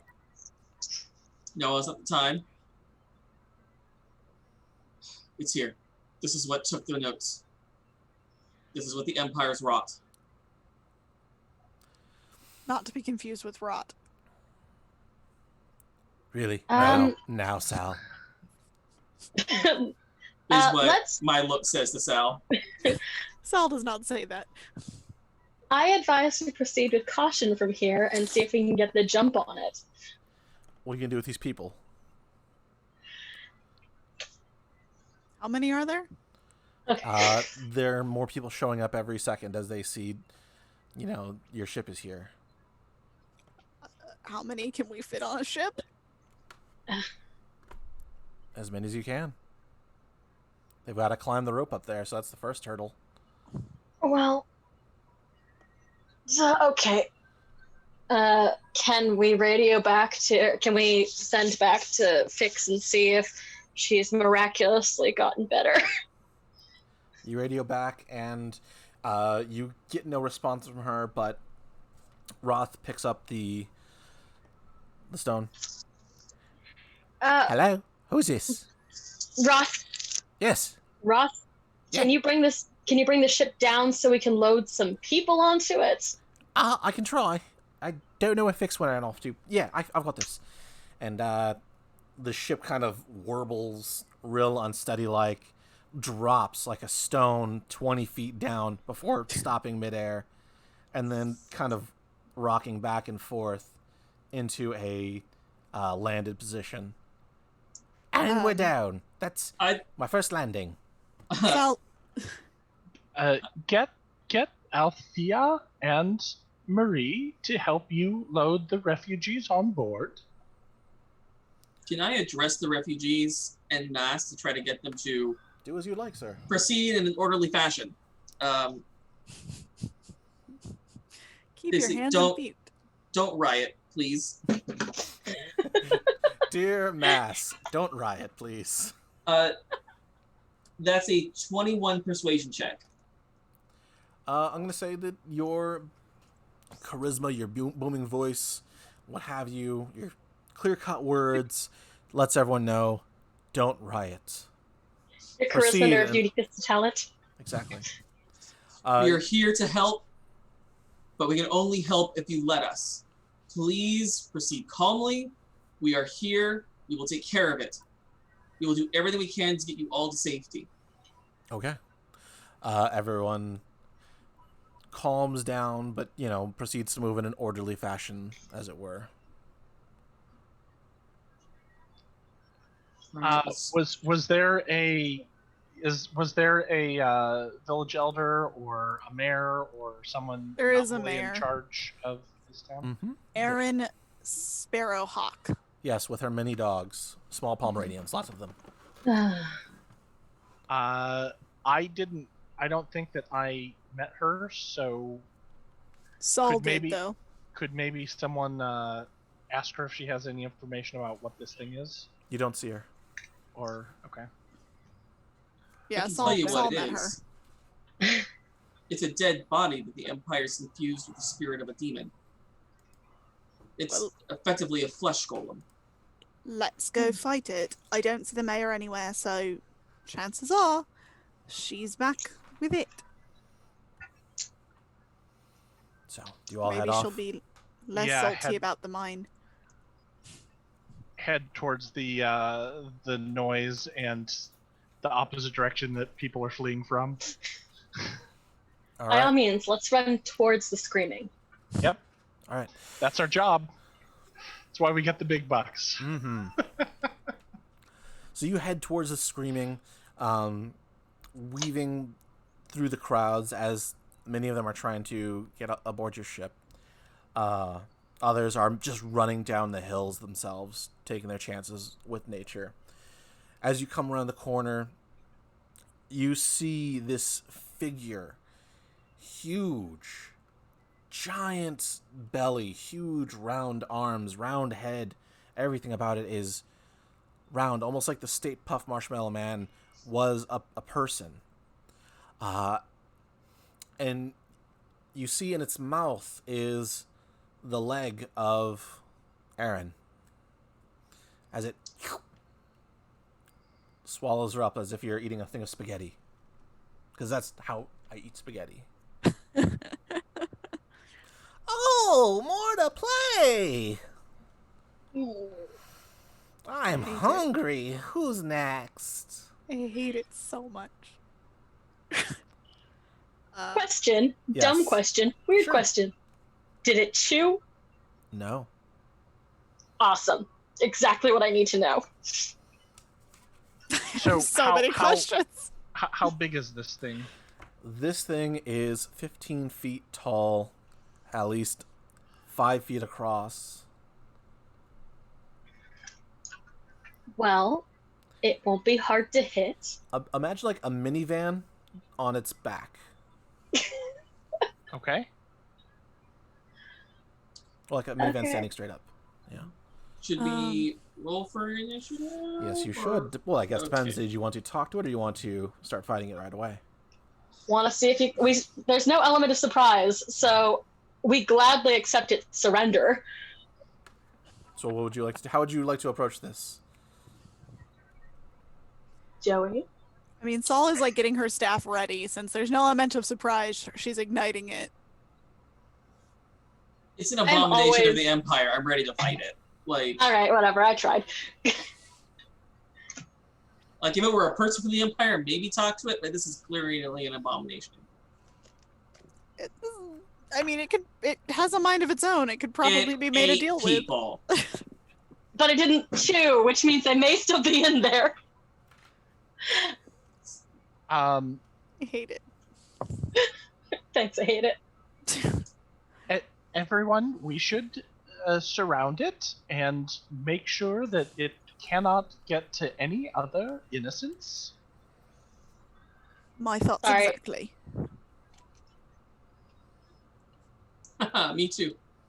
Yep. That's why I always am pro negotiating with the abomination first. Fill its rocks with stomach. Fill its stomach with rocks and trick it into walking into a river. Like, we figured this out. 13.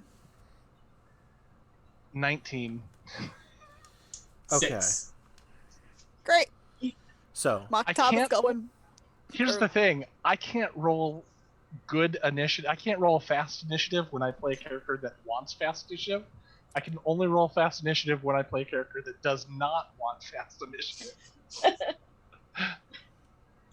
I wish trading initiative was a mechanic. Right? I mean, honestly, why not? If you folks would like to trade initiatives, I am okay with that, and we can make that a rule. I mean, really, it's your turn. You can literally. I mean, you can achieve the same thing with holding your initiative and then just doing it after. Or Yeah. holding your turn. True. Yeah. All right. So It this was a thing thought. got a. Tell you what, we'll homebrew this because everything else is fracking homebrewed. Nick, remind me to make a note of this later for the Codex trading initiative. We're going to make that a rule. You may trade Okay. initiative willingly with whomever would like to trade. Cool. All right. So this thing got a 17. Oh, Jesus. Okay, so who would like this 19? I mean, I have a plan of. Well, you've got telepathic links with everyone, so you can. Oh yeah, that's true. I can. I can To give you- Maktaba, Saul is like, listen, I can burn the shit out of it. I can also. Okay. She's just kind of like, let me burn. There's no problem that can't be made worse with fire. I just don't I want am to be. praying. So I'm sorry. Basically, what did that mean? Don't engage in melee immediately because I'm going to try and burn it first. Yes. Okay. So if we want to give me the 19 so that I can just burning hands it. Sure. I don't want to just take it. No, I'm Take offering it. There's nothing I can do. There's nothing that will change depending on my initiative right now. Okay. Mhm. So So- before anybody gets in melee, I'm gonna cast Burning Hands, and it has to pass a Dex saving throw. Okay. Or Let me take get half all the damage. initiatives. So I got a 19, 17 for the monster. Mhm. What are the other initiatives? 6. 6, 13. Also 6. 6, and 6. Okay. We'll just say those slots are open, and whoever would like to move around, we can do that. So this thing needs to make a dex save. In our Slack channel, I dropped a picture of what this thing looked like. Cute. Not cute. Opposite of cute. Oh, I love it. It's horrifying. Oh god, I hate it so much. Thanks. I want hate to pop it. it like a pinata. Does it have the supernumerary mouth on the arm the way that this picture does? It does. Okay. It got an 11 for the dex. Great, it fails. Gonna take 3d6. I'm horrified. I hate it so much. You have to touch it. You know that, right? I don't have to touch it to do burning That was hands. burning hands. Isn't a cone. burning hands? No, it's a cone. Yeah. No, Oh, it's I just could it's- swear that's it was why a I didn't touch want delivery. anybody to get near me. Okay. Oh, that's not bad. That's a 14. 14. Okay. That is going to not do enough. I figured, but that's for 3d6 of damage. 14's not bad. Sorry, I'm trying to figure out a way to blow it up from the inside. Continue. Oh, good. I need to pick up explosives the next time we get into the town. So you Reminds me. begin to burn away some of the skin, only to reveal this in our Slack. Ah. Just more mouths beneath the skin. Oh, why? Why? So many Chat. mouths. Chat. Let Someone me share get a this word in- picture Feel for free you, to share chat. it in the Twitch chat. For those of you at home, the first thing, really, I mean, you just got to be here. I'm sorry. If you're not in chat, I have no words, which is why a picture's worth 1,000 of them. So That's so first, many mouths. imagine a very large, insanely grotesque version of Gluttony from Full Metal Alchemist, but with more mouths. And then underneath that layer of horribleness, imagine the chest popper from Alien, but longer and more of them. And more fleshy. So chest popper from Alien meets the Hydra from Hercules, and there you go. But the teeth are human teeth. Yep. All. It makes it worse. I love it. Okay. Mm-hmm. Mm-hmm. Great. Okay. All right. I need Okay. everyone, upon seeing this, to give me a either Wisdom save or a Constitution save. This is a fear effect. A sand check. I'm a rogue. I don't do Wisdom Constitution. save? Oh no. Hold on. Oh no. Okay, I guess that's not terrible. Corinthark, you should definitely get through Full Metal Alchemist Brotherhood. It is so much better than regular FMA. Agreed. I mean, I love regular FMA, but Brotherhood was 15 times better. I'm going to I use that same. inspiration Yeah. and Also, re-roll I, Yes. that I have inspirations. Yeah, I'm terrible, also gonna do terrible that. save. Mm-hmm. okay. I re-rolled my 2 and changed it into a 16, so that's 19 for me. What happens if I got the worst one? First You one. mean you got A1? No, I got a 2, but it was my first one was better, and my reroll was worse with my inspiration. You just take whatever the better one was. Mhm. Okay, that was a So- 12. 15. Nat 20 on my second roll. Okay. So, anyone that got over a 14, which was what you needed, you're good. No effect there. Damn it. Oh wait, do I have? Hold on. I might have a skill here that I. I'm getting all of my characters mixed up right now.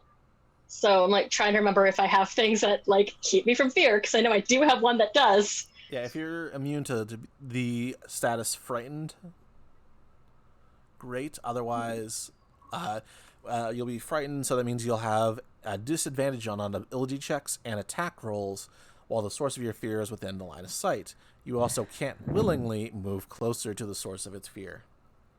Mm-hmm. That's fine. I was trying to remember if I I'm- had a. But no. Okay. So, Sal went already. It's now Saul is afraid. the monster's turn. Why would you burn me? I don't like that. And it is going to charge at you. At Oh, I me. hate it. Yep, it's going to charge at you, Sal. I'm already afraid of it. Great. That is going to be a 19 on the die. As it's moving in a straight line. It hits you with its body and just kind of whack, knocks you back. You're going to go ahead and take 10 points of damage, and you feel little teeth bite on you as you are thrown back. No.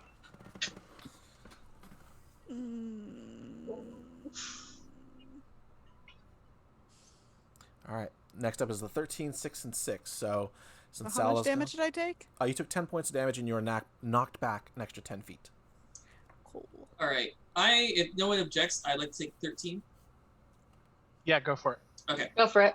I'm gonna pull out my flute and start off playing incredibly dissonant, clashing chords in the direction of this horrible thing, and I'm casting Bane on it. Okay. It requires a Charisma saving throw.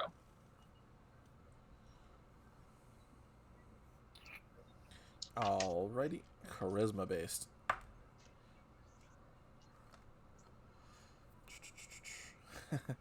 Well, it's got a -5 for charisma. And I rolled a 12. So a 7. Yes. Does a 7 do it? No, not even close. Whenever the target fails the saving throw, makes an attack roll or a saving throw before the spell ends, the target must roll a d4 and subtract the number rolled from the attack roll or saving throw. Okay. And it lasts up to a minute. So it's concentration up to a minute. So I'm gonna keep concentrating on that. I use my bonus action to do a quick key change and throw a little bardic inspiration at Petra. All right. Getting that What does the jazz bardic flute inspiration going. do? 1d4. No, Awesome. bardic inspiration lets you add 1d6 D6, sorry. to an ability check, attack roll, or saving throw. And you can add it after the roll, but before you know if it succeeded or not. And once you spend it, it's gone, right? Yeah. Okay. And I get 3 of those per long rest. All right. Okay. So. Gross. So now, Petra, does it have do it you only know when what it's you wanna attacking you, Aelfonn, or when it's attacking anyone? I'm sorry? Bane? No, it's when it's attacking anyone. Okay. Cool. Whenever they make an attack roll or a saving throw before the spell ends. Capiche. All right.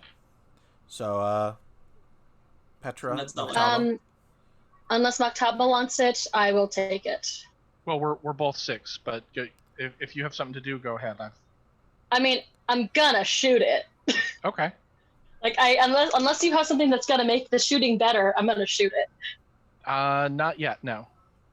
All right. Let's start with right hand crossbow.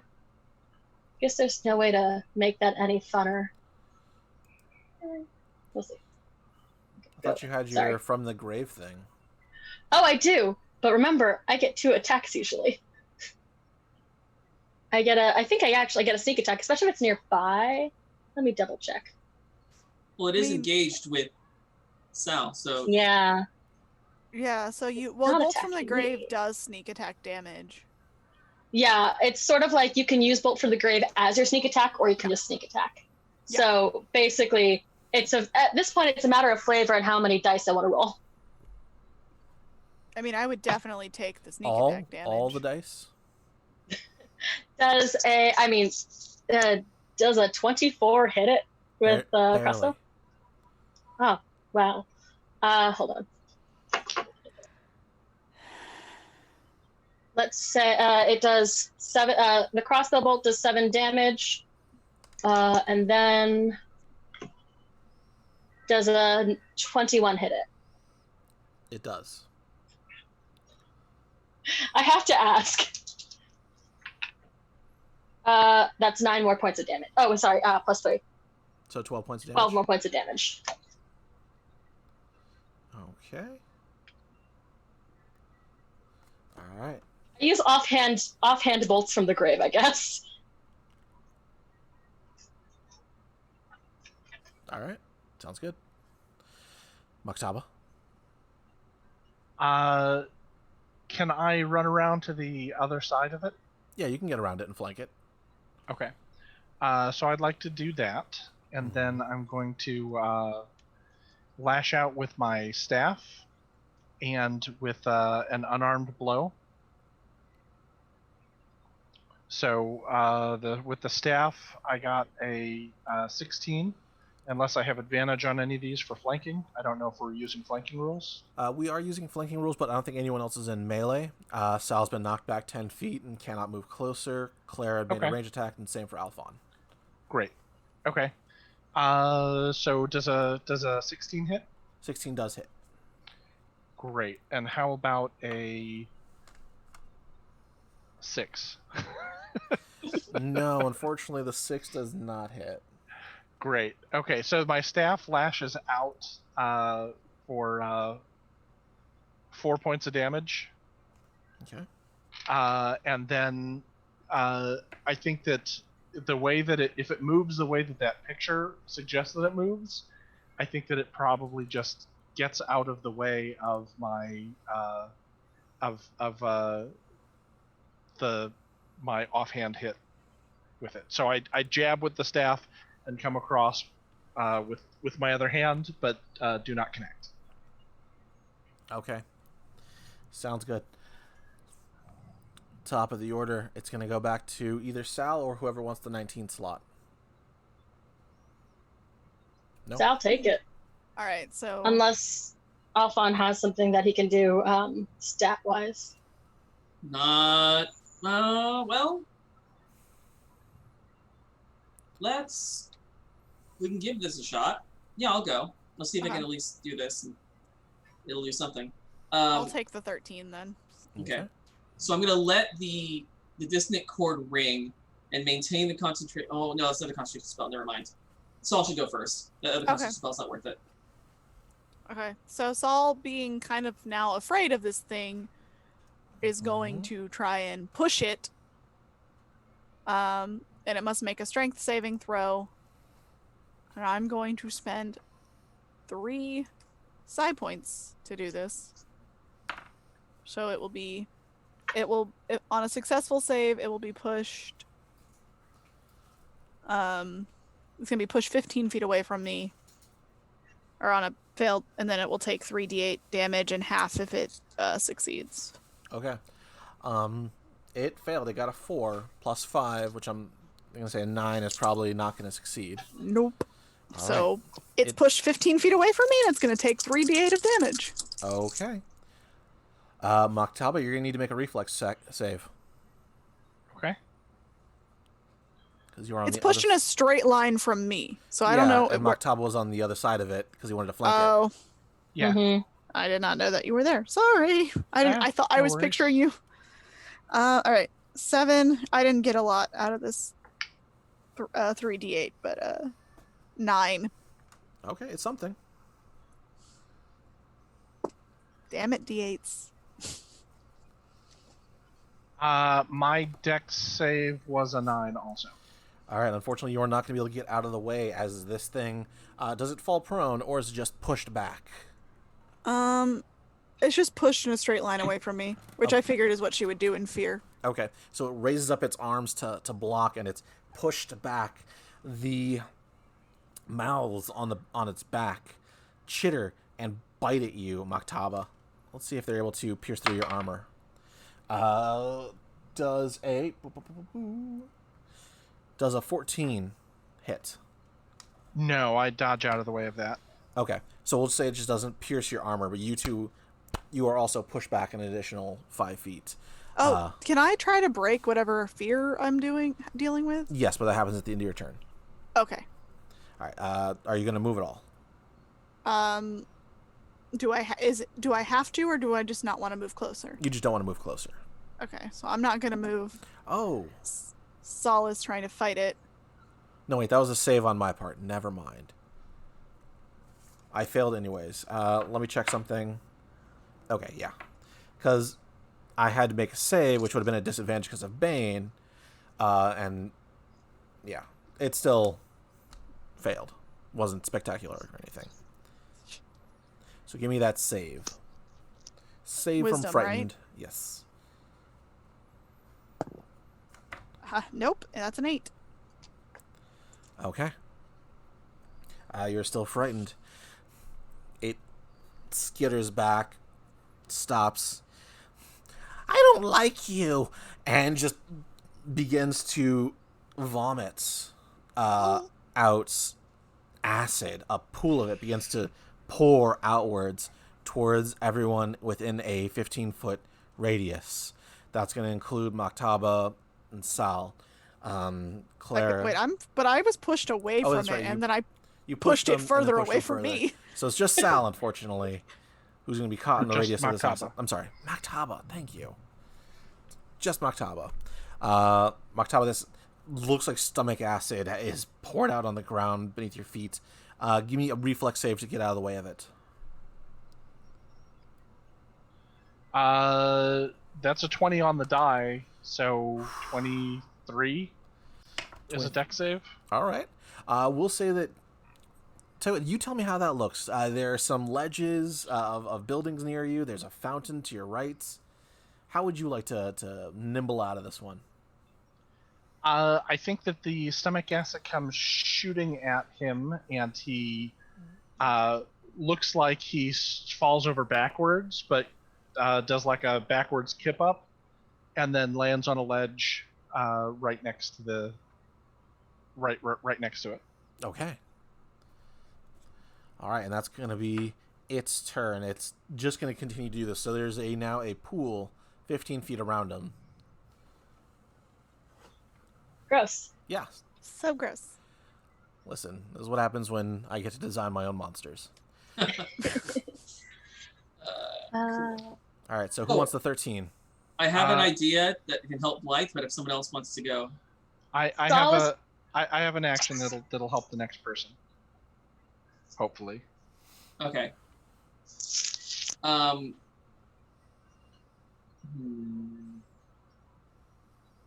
Why don't I go so I can help Blythe, and maybe you're actually can help Clara, Okay, because mine's very specific to Blythe's turn. that's fine. Go. Okay, so I'm going to race over to Sal and put a hand on her and give her a reassuring look and kind of tell her that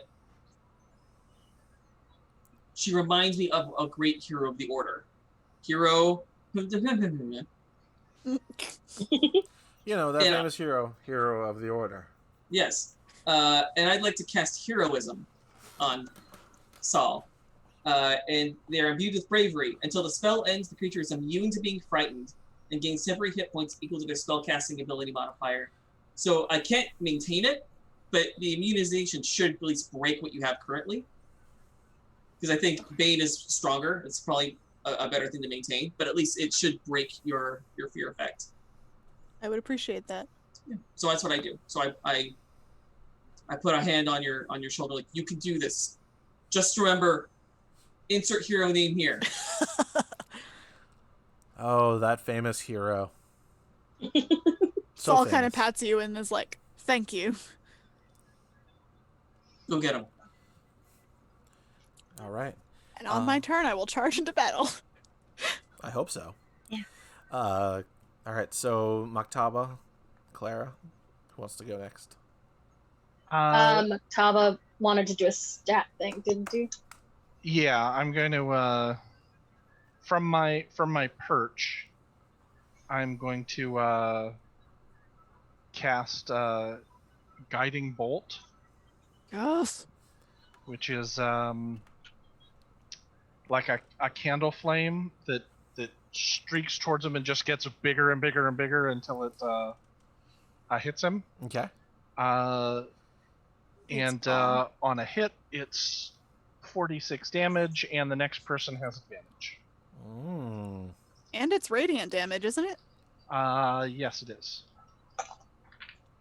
I don't know. It feels important against necromancy or demons. Seems likely. That's an 18 to hit. Okay. 18 is going to hit. Okay. And the damage is not great, but that's 9 damage. 9 radiant damage. And the next attack roll made against the target before the end of your next turn has advantage, thanks to the illuminating light of knowledge. Ow. Thanks, And- knowledge. And then I will. I'm going to also cast Shield of Faith on myself. Saul, how much damage did you deliver onto the thing with that many mouths? I've done Weird. I did 14 and then I did I lost all 9. audio. 1 second. Oh no. Okay. Okay, quick.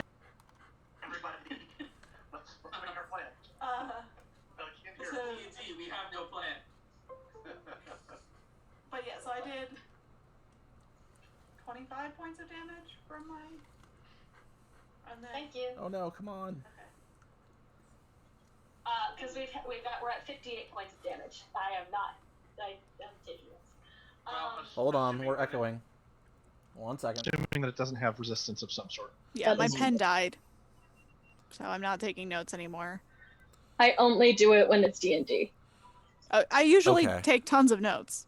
And that's how we're going to kill Mason. I mean, this creature. What? What? Chat, please let me know if everything's okay now. I know it got real wonky for a second. There was a cord issue. I'm getting this fixed. Oh no. There's an excited puppy that jumped on my lap. So. Oh, Aww. Buddy. puppy. Sweet boy. Okay, great. Thank you all. Okay, where were we? Who was being eaten? No one. No How does our buddy look? one? Your buddy looks like he's losing skin. Gross. Yes, yes. But like in a like slowing Healthful down way? sort of way? In a healthy way?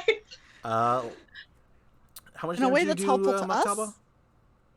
us? I did 9 points of radiant damage. Radiant, okay. Did it look like that was more effective than when I hit it with my staff earlier? Absolutely. It lets out a ear-shattering scream. Okay. Out of which mouth? Oh. Yes. That was the answer I was looking for. So, as usual, I have neglected something on my character sheet, and that is that my Bolts in the Grave does necrotic damage, Oh, which doesn't seem helpful right now. no. They are... I'm sorry, I just double checked it. How much damage do you deal with that attack? Hold on. Tell you what, we won't worry about it. We'll just let it be as is. Okay. But turning back time a little bit, you can tell that when you did that, it got a little bigger. That's what I was worried about. We'll just go ahead and let the Cool, damage cool, stand cool. because neither of us remembered that. So cool. Yeah, sorry about that. That was on me for not double checking. No, it's okay. This thing's just gonna eat you. So. All I'm right. gonna Drax my way out from the inside. You could be the queen of his belly. Ew. That is plan B. Let's see. I have an advantage. I have a 1d6 advantage for attacks or damage from you, Joey. You have a +1 to an ability check, attack roll, or saving throw. So one Brilliant. One of them. Oh, okay. And you don't have to add it till after you roll, but you have to add it before you find out if it hits or not. All right. Also, Well, you have advantage against the creature after guiding bolt. yeah, I figured. So crossbow will a 16 hit. 16 will hit. Yeah. Awesome. I also don't remember how advantage works, but can I hold on to that and not use it this time? No, it No. has to be used immediately after. So roll it, and then you might get a crit. Just Okay, roll well- another. I did get a crit. Shit. Yay. Sorry, I'm very happy. Actual bard! I have 2 sets of metal dice, and one of them fucks me over, and the other one is very nice, and I just figured out which one was which. Understood. Anyway, that's a crit. Yay! All How right. are we doing crit damage? Because another game, a couple games I've been in do it differently, so I can't remember the real rules. So I've kind of adopted Nick's method of doing this, which is you deal max damage for your hit dice and everything. You deal max, and then you get to roll your damage dice again. Okay, so shit. Okay, so crossbow bolt max damage is 11 points. Okay. plus, oh, come on. All right, plus 4 more points, which is the roll today That's 15. hit. That's not bad. That's 15. And then, because I hit it with the ranged weapon, I have a sneak attack. So, it sounds like, just making sure I don't fuck it up again. I could deal an extra 2d6 of damage to a creature I hit with attack. Do I have to roll attack again? Yeah. Yes. But I have advantage on the attack roll this time. Right. Oh, wait, yeah. Oh, fucking, okay, it's a 1. Never But you have mind. advantage, so you get to roll it again. That's a crit. Jesus! You got some bipolar dice over there. They're all over. Hold on. I just first of all, they're all the same color, which is adorable, so I took a picture because it's cute. But second of all, fuck you, die. So is that max damage on the 2d6? Yeah. Okay, so that's 12 more damage. Okay. Oh, I think, no, just 2d6. Yeah, no pluses. Okay. At that, you hit it, and it begins to turn like a bright red, and it is furious now. The fat that you saw around it begins to kind of harden, and you see veins begin to protrude. Why would you do that? And it is going to turn around, and it's going to take 2 attacks here. It's going to grab Maktaba, is its first action. It's going to have disadvantage on this, thanks to Bane. So, lowest number is 17. The other one's 19. Oh, no, it's not disadvantage. You have to roll a d4 and subtract that roll from... Oh. Then I'll tell you what, I'll just take the 17, not the 19 that I rolled, and I'll roll a d4. That sounds good. Okay. Does a 15 hit you, Maktaba? No. No? Okay, you manage to swing out of the way as one of the arm comes to get you. He's going to make another grab attack at you. Okay. Now that I know I don't have disadvantage. Ha ha ha. Oh, well, that's bonkers. Whatever. Well, that misses. So all right, so I'm just jumping and diving and you're getting the flock out of there. Yeah, looking really cool. I'm not gonna let him murder me today, Right. even though he has probable cause. Jameson, don't egg him on. Oh, I these yolks, man. He's really I can't take clawing these. for you. Look, I will take all these puns and feather my nest. So he reaches at you twice. He misses. You are That's just right. being so nimble. But then the center of his body opens up, revealing, much like His final form? his final form. It's not even his final. No. Those of you who have seen The Thing, or as you pointed out, Full Metal Alchemist Brotherhood, giant mouth in the center of its body, and it is going to make a chomp attack right at you. Oh, I gotta roll a d4 with that. Okay, 16. No, my AC is currently 18. Describe how you evade these giants chompers coming at you. Okay, so this giant mouth is coming at me from both sides, and I dive to my left and spring off one of the teeth to the right. Okay. Beautiful. Hold on. There we go. Perfect. Next up is going to be the 13. I'm sorry, Sal. It's your turn.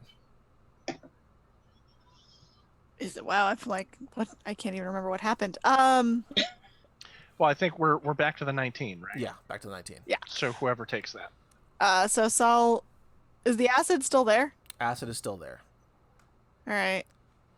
But Maktaba's right next to it? Maktaba is kind of hanging off the edge and then dodging and dipping and has kicked off of this thing. Okay. Right. I think it's like all around it, but I'm on you said there was like rubble and ledges from the buildings, the destroyed buildings next to it. Right. Parkour. Yeah, I'm like, can I parkour on some stuff to run and attack it with my saber? Why not? Yeah, of course. Parkour. All right, so Sala's gonna like, she sees the acid. She's brave now because of Aelfonn, and like runs and starts like parkouring with her saber and gets ready to like stab it up. Okay. All right. I'll make You're my going to attack need roll. to. Well, before you make your attack roll, you got to make some agility checks as you jump from rubble to rubble. Assuming you fail, you'll step in acid, but I'll allow you to continue your movement. Okay. I'll make So- both that and the attack roll at the same time. Okay. Or speed. Okay. So for the dex, that is an 18. And Okay. for the attack roll, that is a 17. Okay. You managed to leap off of a stone. Don't you dare come over here. You managed to leap off of a stone and bring your, crystalline weapon in on them. Give me that Okay. damage. Also, it does radiant damage. Mm-hmm. 4. I know it does Oh, radiant 6. damage. I made Plus it. 2. Plus 2. So 6. 6, So yeah, okay. she like parkours, stabs. 6 radiant damage is dealt. All right. 8 screams again. All right, 13. Who's going to be up? I'll go, because this is not a bad idea. Aelfonn,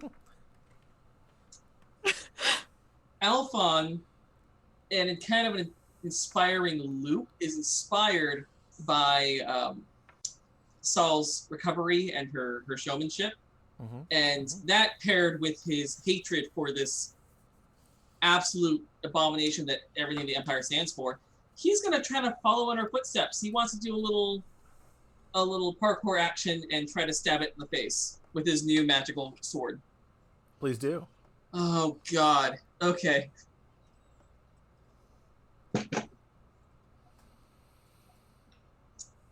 That's a 1 on the die for acrobatics. So that's a 5. All right. So you, inspired by her heroics, you go and you jump on one of the stones, but it's less stable than the other ones. Rolling your ankle, you fall prone into the acid. Yeah. And you're going to go ahead and take 8 points of damage. Mm-hmm. Yep. This is why I don't get into melee. Remember this. So you can use half of your move on your turn to stand back up. But since you've already moved part of your move to go, that's going to be it for your turn. That's fine. I'll stand back up and try to figure out what went wrong. Okay. Oh, Aelfonn, no. Maktaba, Petra, what are you going to do? Who wants to go next? Anything for me, Maktaba, before I, continue to shoot it? No, go ahead. Awesome. Not I this continue to shoot it. I could do this all day. It is, I assume it is just peppered in little crossbow bolts. Mm-hmm. Awesome.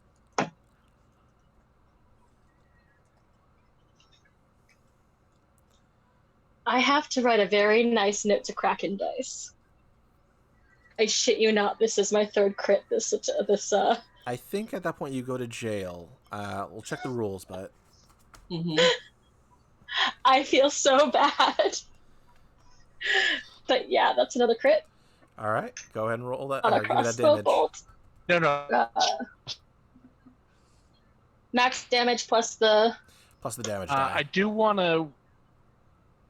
I want to warn everybody. Everyone has. Uh-oh. I'm sorry, Nick, you're breaking up. Yeah, Nick, I've you're lost having... you. Dropped. We still see you, but it's frozen. You're frozen. Yeah, we've got a Frozen growler. frozen Nick. You really thought the sun would have warmed him up. All right, there we go. It was right there. I think he was going to say something about making sure everyone now knows that 3 of you are in melee range, maybe? Yeah, probably. Or that Quite we're in possible. acid I range. think maybe I think he was saying his connection dropped. Yeah. Or he was saying that we all froze for him. Yeah. Mm-hmm. And Oh, there no. he And left. he's gone. He'll be back. Oh, there he is. You have to rearrange the cameras. No, we're all good. Okay. There you Hey. are. We Hey! did it! Hey. Okay. You want it back? Okay. All right. 10 damage for the. Wait, hold on. Fuck. Where did my character sheet go? Max damage is 1d8 plus 3, so 11 damage plus 5 plus 3. 19. I can do basic math. Totes. Yeah. So what's weird is that your crossbow bolts, they're hitting, and you're like, these really should be carving out giant chunks in his flesh. They don't seem to be doing so. This has to be a magic damage situation, isn't it? Yep. That is what I thought. Okay.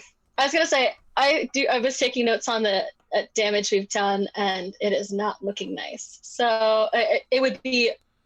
We've done a lot of damage for it still kicking. Oh, yeah.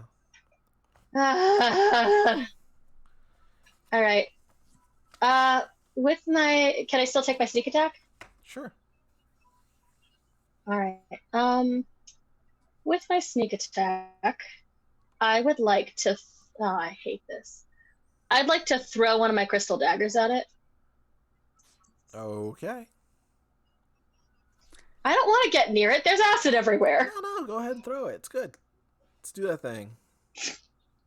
I mean, I'm just saying the crystal daggers are unstable and what have you, but rock on with yeah, your bad self. remember what that effect is. You must roll d20. What? You have to it's unstable, so you have to roll a d20 in the first round of combat. Oh, I rolled a 17. What does that do? Well, you're attacking, but Yeah.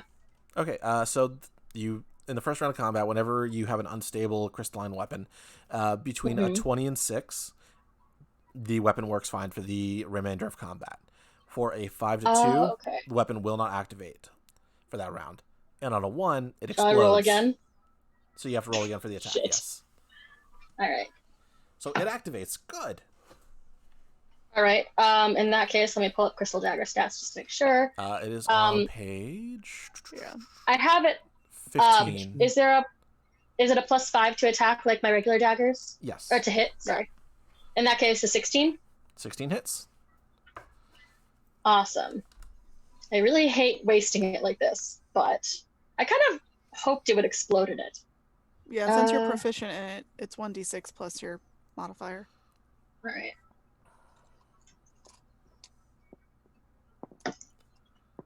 Okay. 5 damage. Okay. Does that affect it? Yeah, the crystalline dagger is sticking into it, and it is yelling. It was yelling before. I mean, It's more yelling. It's more angry, like a bull with all the things. It's very pissed off. okay. A new mouth right next to the dagger opens up and starts yelling.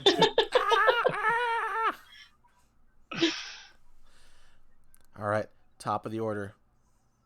Oh, I'm sorry, Maktaba. It is your turn. Yep. I call out, Saul, with me, and I will cast Guiding Bolt again, which is 15. Does it 15 hit? 15 barely hits. Yes. Okay. 13 radiant damage. Oof. And the next attack will have advantage. Mm-hmm. Okay, Saul, it's your turn. Cool. I'm going to attack with my staff. I'm gonna jump around to its backside, so I'm not up in front with the giant mouth anymore, Mm-hmm. and stab it from a different spot. Okay. Oh, I have advantage, so let's roll this. What is that? Okay, that's not the better one. Does an 18 hit? 18 does hit, yes. Cool. Does her hit affect it? 6 points of damage. I'm using my staff, which is radiant damage. Okay. We got another 6. My D10 does not want to roll well. It's okay. It's all right. All right, it's its turn. So in front of it, laying prone is Aelfonn. Yep. Oh no, I'm up. I use my turn to get up, so not prone. Well, because you ran, Mm-hmm. and then you fell because you're doing an acrobatics thing, Right. and that left you prone. Oh, I'm sorry. I thought you used the rest of my movement to get up. Oh Wait, no, that's fine. on That's the fine. next turn you could use movement to get up. Oh, good. Okay. It reaches down with 2 large hands, and scoops up Aelfonn. See. Oh, with a D4. Okay. That's going to be a 21 and a 19. Okay. Ooh. Do you have any kind of reaction you could do to being picked up by Yeah. this thing? I do. I'm going to look at Dead and its dead lies. Get your paws off me! Mouths. Then I'm going to use Cutting Words, which consumes one of my bardic inspirations. Okay. But it'll let me roll a d6 and subtract that from its attack roll. Okay. That is a 6. So I won't do it.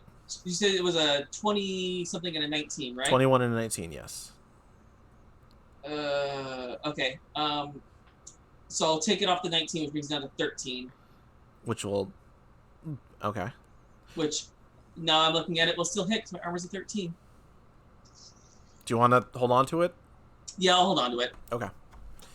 All right, so go ahead and take that spell slot back. It picks him up, and it pulls him into one of the mouths as this thing spins around. Stop, or I will eat him! What do you all do? Eat who? It's got Aelfonn. I He's got I don't like wrapped one by the legs and one by the chest neck area, kind of like a corn cob. Great. I'm Please also like put our on bird top down. of it currently. this. Okay. I will point out that I can do no damage to this thing. Can I try a thing? Since What's I am the cob. So Yes, but let's let everyone at the barbecue have a turn real quick. Sure. this is on our 13. Yes, he's holding his action, as it were. He's got him held. He's got him between teeth, and is not pressing down yet. I'm gonna say we reevaluate the situation and consider an alternate means of conflict resolution. Let's get him drunk. Well, that's kind Aelfonn's of my like- plan. Yeah, Well, honestly, if if you- he eats Aelfonn, he might get drunk. If you want to take that 13 He's like a and rum raisin. try and negotiate or something with him, Well, my plan is to try to use Tasha's hideous laughter to get him incapacitated and fall prone, which hopefully will give me a chance to get away. I'm so scared of what happens if you do it wrong. If it doesn't work. Yeah, me too. But I don't think we're gonna be able to do enough damage to kill him, and I don't know if he was reasonable.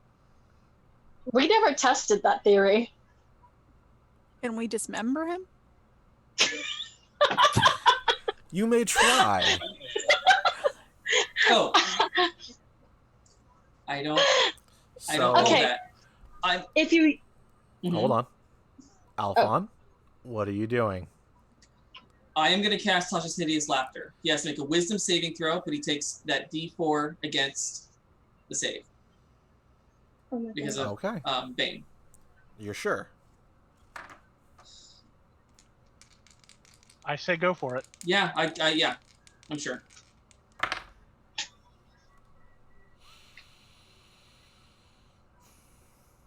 I got a nat 20. Shut up. Okay, then I will use cutting words now. Because cutting words, I can roll that d6 and subtract from it. Okay. And I rolled another 6. Okay, so it got a nat 20 on the die. Its attack itself, I'm sorry, its wisdom save is a +3. Okay. Even with minus I took the 4? a minus. Hold on, I'm getting there. Getting to the math. Which I rolled a 2 on the d4, which brought everything down to a 21. Mm-hmm. You got a 6 on the die, Yep. which will bring it to 15. And of course, the spell save DC is 14. Yeah. Cool. No. Oh. I am all out of tricks, guys. Okay. Okay. It does what it is designed to do. I need more I d10s. cannot enter. Anyway, we could interrupt it. Nope. I allowed Okay. for 2 separate things here. Yeah, I don't have anything that can. I don't think I have any Oh, I spent reactions. side points. 9, And I have no reactions. 12, I have no reactions for 21, other people. 30. 32 points of damage. Jesus Okay. fuck. Cool. So if he well, that puts me at now. I in 5e. What is dead? For me, the rules usually, let me see what the official rules are, but for me, dead is when you are negative your entirety of your hit points. Oh, okay. Then I'm okay. I'm only at -10. I have 30 hit points. Okay, I'm gonna say, I'm gonna let you decide actually, evens or odd. Even. Do you want to lose an arm or a leg? Oh. If I had rolled odds, I would have decided. Mhm. Steven, I'll let you decide. I don't know if that's better. Well, I could have said arm, and then he would have been really screwed. Can't play the flute with Leg. one hand. Yeah, Leg? it's like Okay. Oh, he can And make you a robot leg.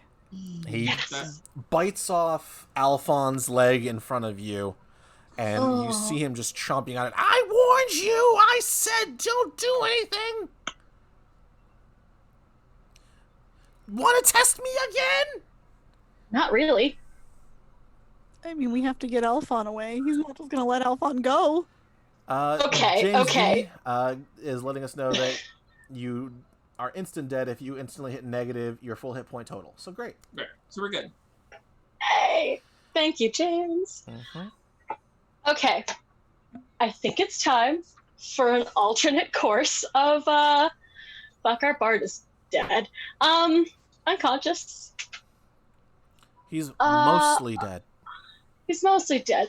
I was gonna say how. Okay. Cool.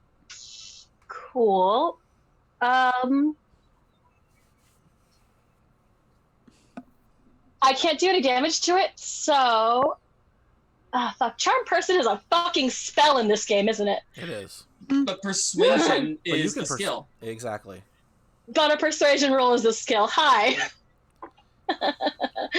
Fuck. Okay, fine. Easy, simple request. Let's talk this out.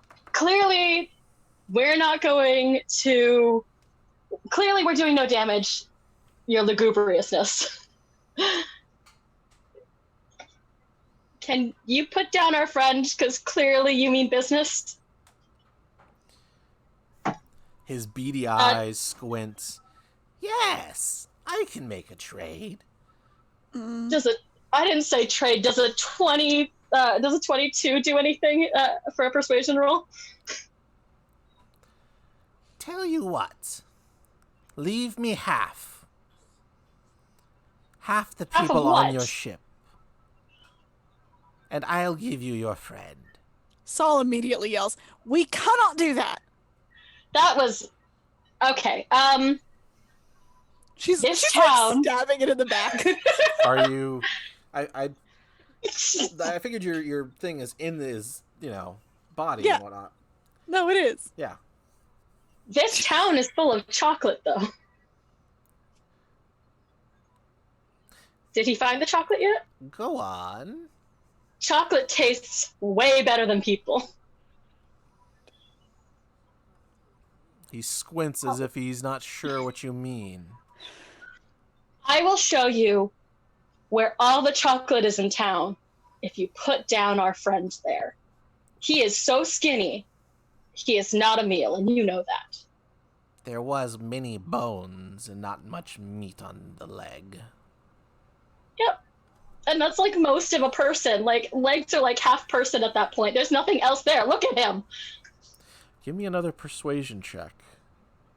Fuck. And while that's happening, Sal, Maktaba, what are you two doing? Are you still holding your weapon inside of him? Are you going to withdraw it and back away?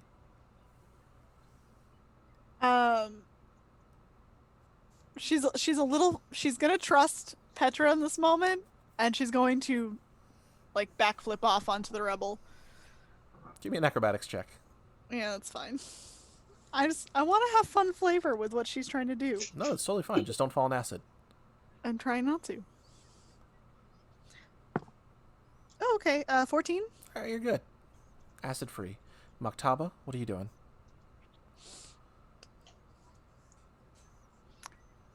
Nick? No, I'm here. I'm sorry. Oh, sorry. I understand. It looked like I was frozen again. It was just Hagged. My mind has gone to many wrong places. Yeah. I think that's the one thing meatloaf won't do for love. It's not that bad,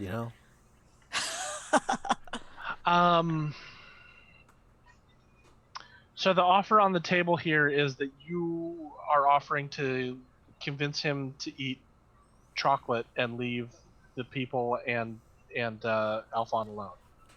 Yep. And he seems to be okay with that. Apparently. I have a set follow-up plan. But I'm mostly just stalling for time. The follow-up plan is we trick him into eating a bunch of rocks. I don't know why. This feels like a good idea, though. Is that crystal cave still there? Can we trick him into eating a bunch of radiant crystals? Actually, that's a really good idea. Yes, sir. Is there any way of recognizing if this thing is severely injured? Absolutely. Is there any way that I can tell? Yes. You, with your expanded knowledge and what have you, you're able to definitely tell this thing is very much on its last legs, considering that it took a hostage. It normally wouldn't do that if it had any leverage. That was sort of what I was thinking there. It's possible you might be able to take it out in one round. It's possible you all whiff, and it has a Joey snack. I am a That's snack my worry. A sacrifice, as it were. That is true. If I question about unstable crystals. Sure. Can you tell? Is it a flavor thing, or do I have to roll to see how stable they are? Normally, it is you roll to see how stable they are, to see how they behave in combat. Are you trying to set yours to explode? Yeah. Yeah, I'll allow that. Awesome. Thank you, Blythe. Blythe reminded me I have a bag of unstable crystals That deal radiant damage. that deal radiant damage. It's true. So, And honestly, Saul telepathically would be like, "Do you have the bag of crystals?" And probably. I mean, this thing doesn't seem to know what chocolate is, so... I mean, like, yeah, let's give it a thimble. Maktaba? Unless there's Nick, you have a better idea / want to do something else.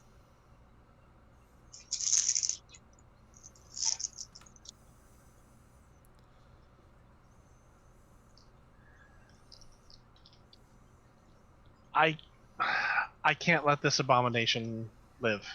I'm sorry, Maktaba cannot let this abomination live.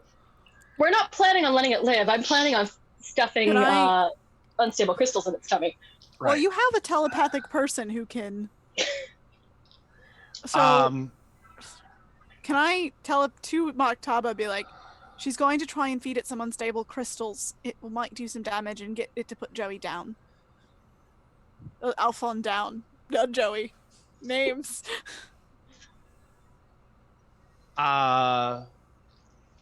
You don't know the power of the dark side. Maktaba does not respond Okay. to what you're saying, and what I say is,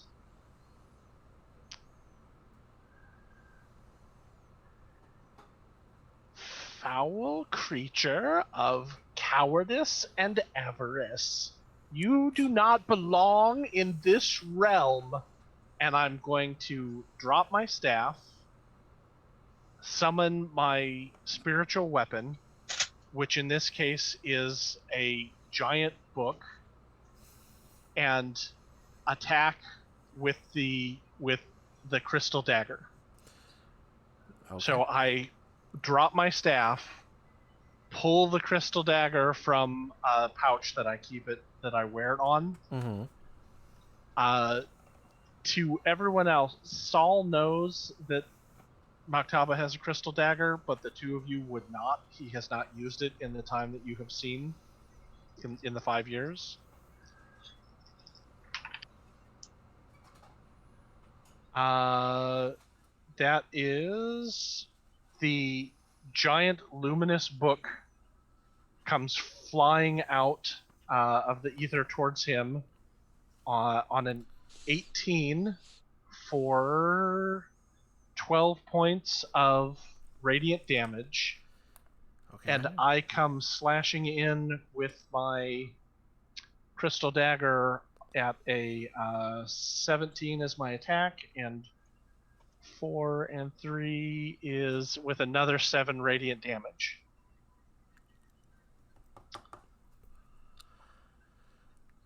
Describe it. As the book comes in and knocks Joey free from one of its, the pseudopod that it has, and stylistically kind of catches him in the pages. Like the page master. Yes. And I vault up from the rubble that I'm on, and with the crystal dagger in both hands, come straight down and just drive it into the center of this being and slice down. It shakes and convulses before falling back, and its body seems to like almost boil as it turns to a sludge and just dissipates outward.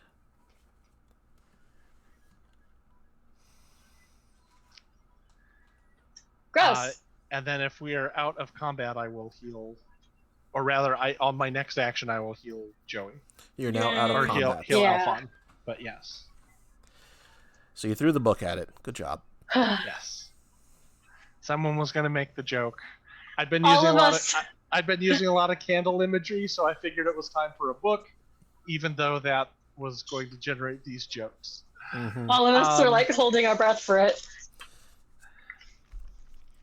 I am so sorry, my friend. And I placed my hand over near the wound, mm-hmm. and an inky word sort of flows out, and it's the word staunch, and it stops the bleeding. It's forms over, and then forms over and stops the him from bleeding out on the wound, which is mechanically. Spare the dying, right? Yeah. No, actually, I was. This is a healing word. Oh. The healing word is staunch in this case, and that is 7 hit points. So yeah, your bleeding stops. You're missing a leg. Which leg? Left leg? Right leg? Left leg. And up to what point is it? Shin, knee, mid thigh. I think it's like right below the knee. So I still have like a little below the knee. Okay. All right. And you come to. The acid dissipates along with the body. Sorry, go ahead. We're being serious here, so I'm going to be serious. Oh, okay. All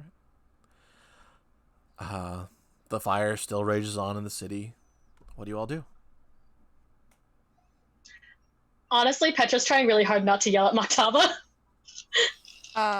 Saul is like, good work, Maktaba. Like, she's seen him be a badass warrior before, but this is not common.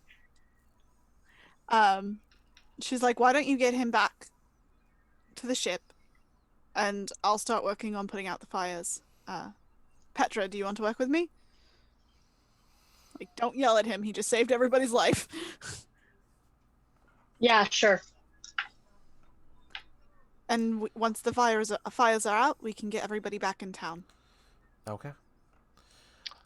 Is in the dissolution of the thing, is Aelfonn's leg digested? It's gone. Or is it there? Okay. Anyone that you saw be consumed by this thing also is gone. There's no remains of bones, bodies, nothing. Gross. Okay. Roth might have a mechanical situation. Just making legs all day long. Actually, though. If we can talk to Marie, Althea, and Roth, they might have a magical / mechanical situation if we can all work together. Okay.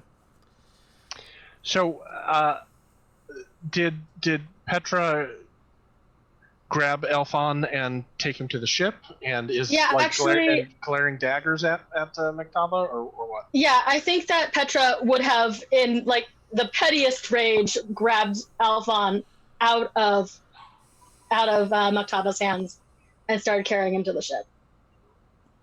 Like, she's mad. That was, and actually, like she looks at Maktaba. That was so stupid. He had stopped. We could have figured it out. We could have talked our way out of it, and you just, and Salad told you to stop. A thing that is powered by the Infernal will not honor an agreement. It cannot be trusted, and it must be destroyed.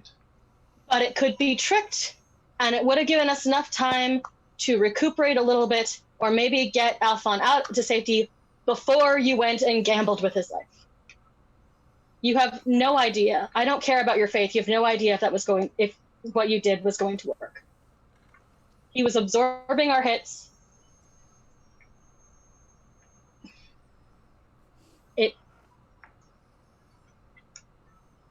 Saul is just like, get Aelfonn back to the ship, make sure he's okay, and make sure the people are okay. We'll put out the fire. At the end of the day, we're all alive. We're all fine. We'll talk about it later, okay? She just walks back to the ship with Aelfonn. Okay. You go back to the ship. Some people see the creature is defeated. They come back and they help with putting out the fires. Aelfonn, you get stabilized and healed for the most part. Rios is all over you, taking care of you. He's not leaving your side anymore. Before long, everything is not back to normal, but there's no more you could do for the town than you've done. No one wants to. Everyone looks like they're gonna leave, so this town's gonna be abandoned. Aboard the ship, Fix appears. She had disappeared since you had landed. She appears and quietly asks for all of you to join her in her cabin. Or I guess in Aelfonn's cabin, given the present circumstances. Okay. Of course. Once in there, she closes the door and locks it. I haven't been honest with you, and I owe you all a deep apology, you especially, Aelfonn. I'm not who... She lets out a sigh, and with that, the glamour that was surrounding her fades away to reveal Lucii. He is the head of the order that has essentially gone missing all this time. Saul just kind of sits there and her face is just like, I thought you were dead. And that's where we ended the session. Oh my god, so good! Yeah. You son of a bitch. I've had that written since day one. I'm like, fix. Actually, Lucii.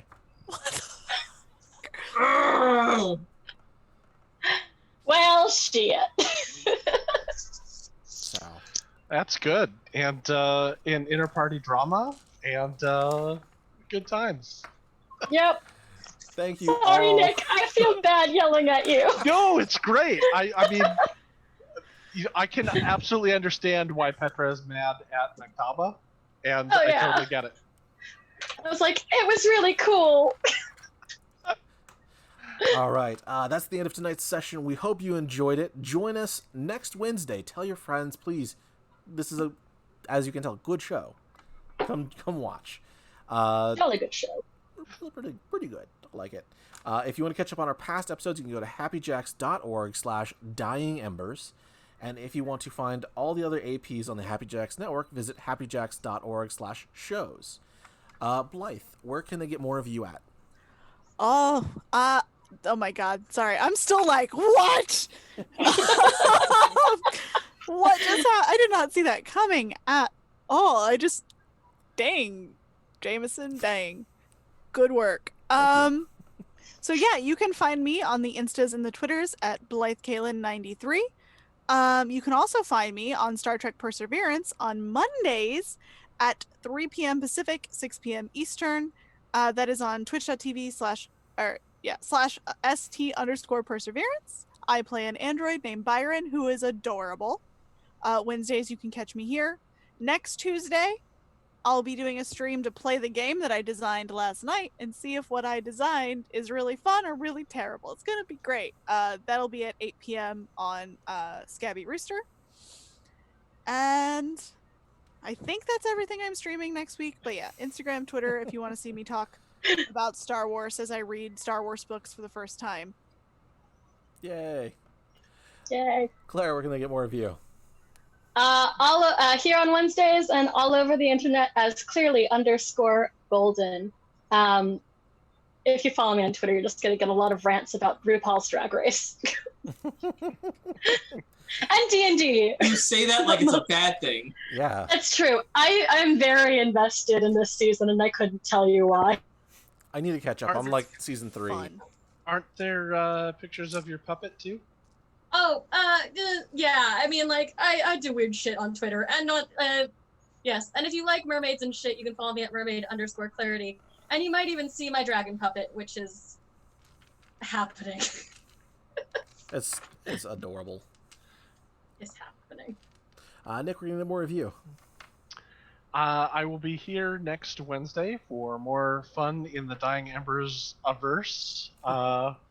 Last Monday was a Tales from the Flood, so I won't be there the following Monday.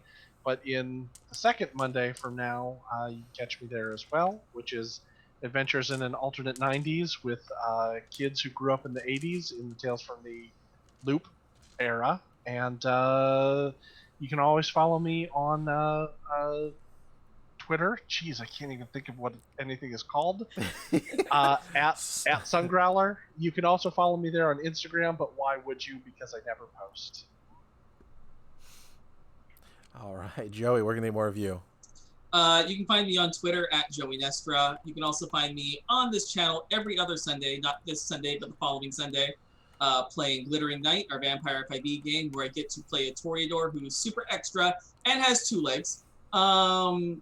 You can also catch me on It's Probably OK's live stream every Saturday morning at 10 a.m. We are playing Masks into the Spider-Verse, where I get to play the protege version of the love child between Peter Parker Sweatpants Spider-Man and Mary Jane Parker, and it's pretty great. It's an awesome table and it's so much fun. Does he also have 2 legs? He also has 2 legs, which is actually something to note considering that one of the characters is playing Man Spider, so he has 8 legs, and someone else is playing a Spider Octopus, so they have 6 legs. So yeah, he's one of the normal ones. There's also like a spider person who is just made of spiders. Ah! So Don't who need knows that how nightmare many fuel. legs? Don't need it. Just Don't need it.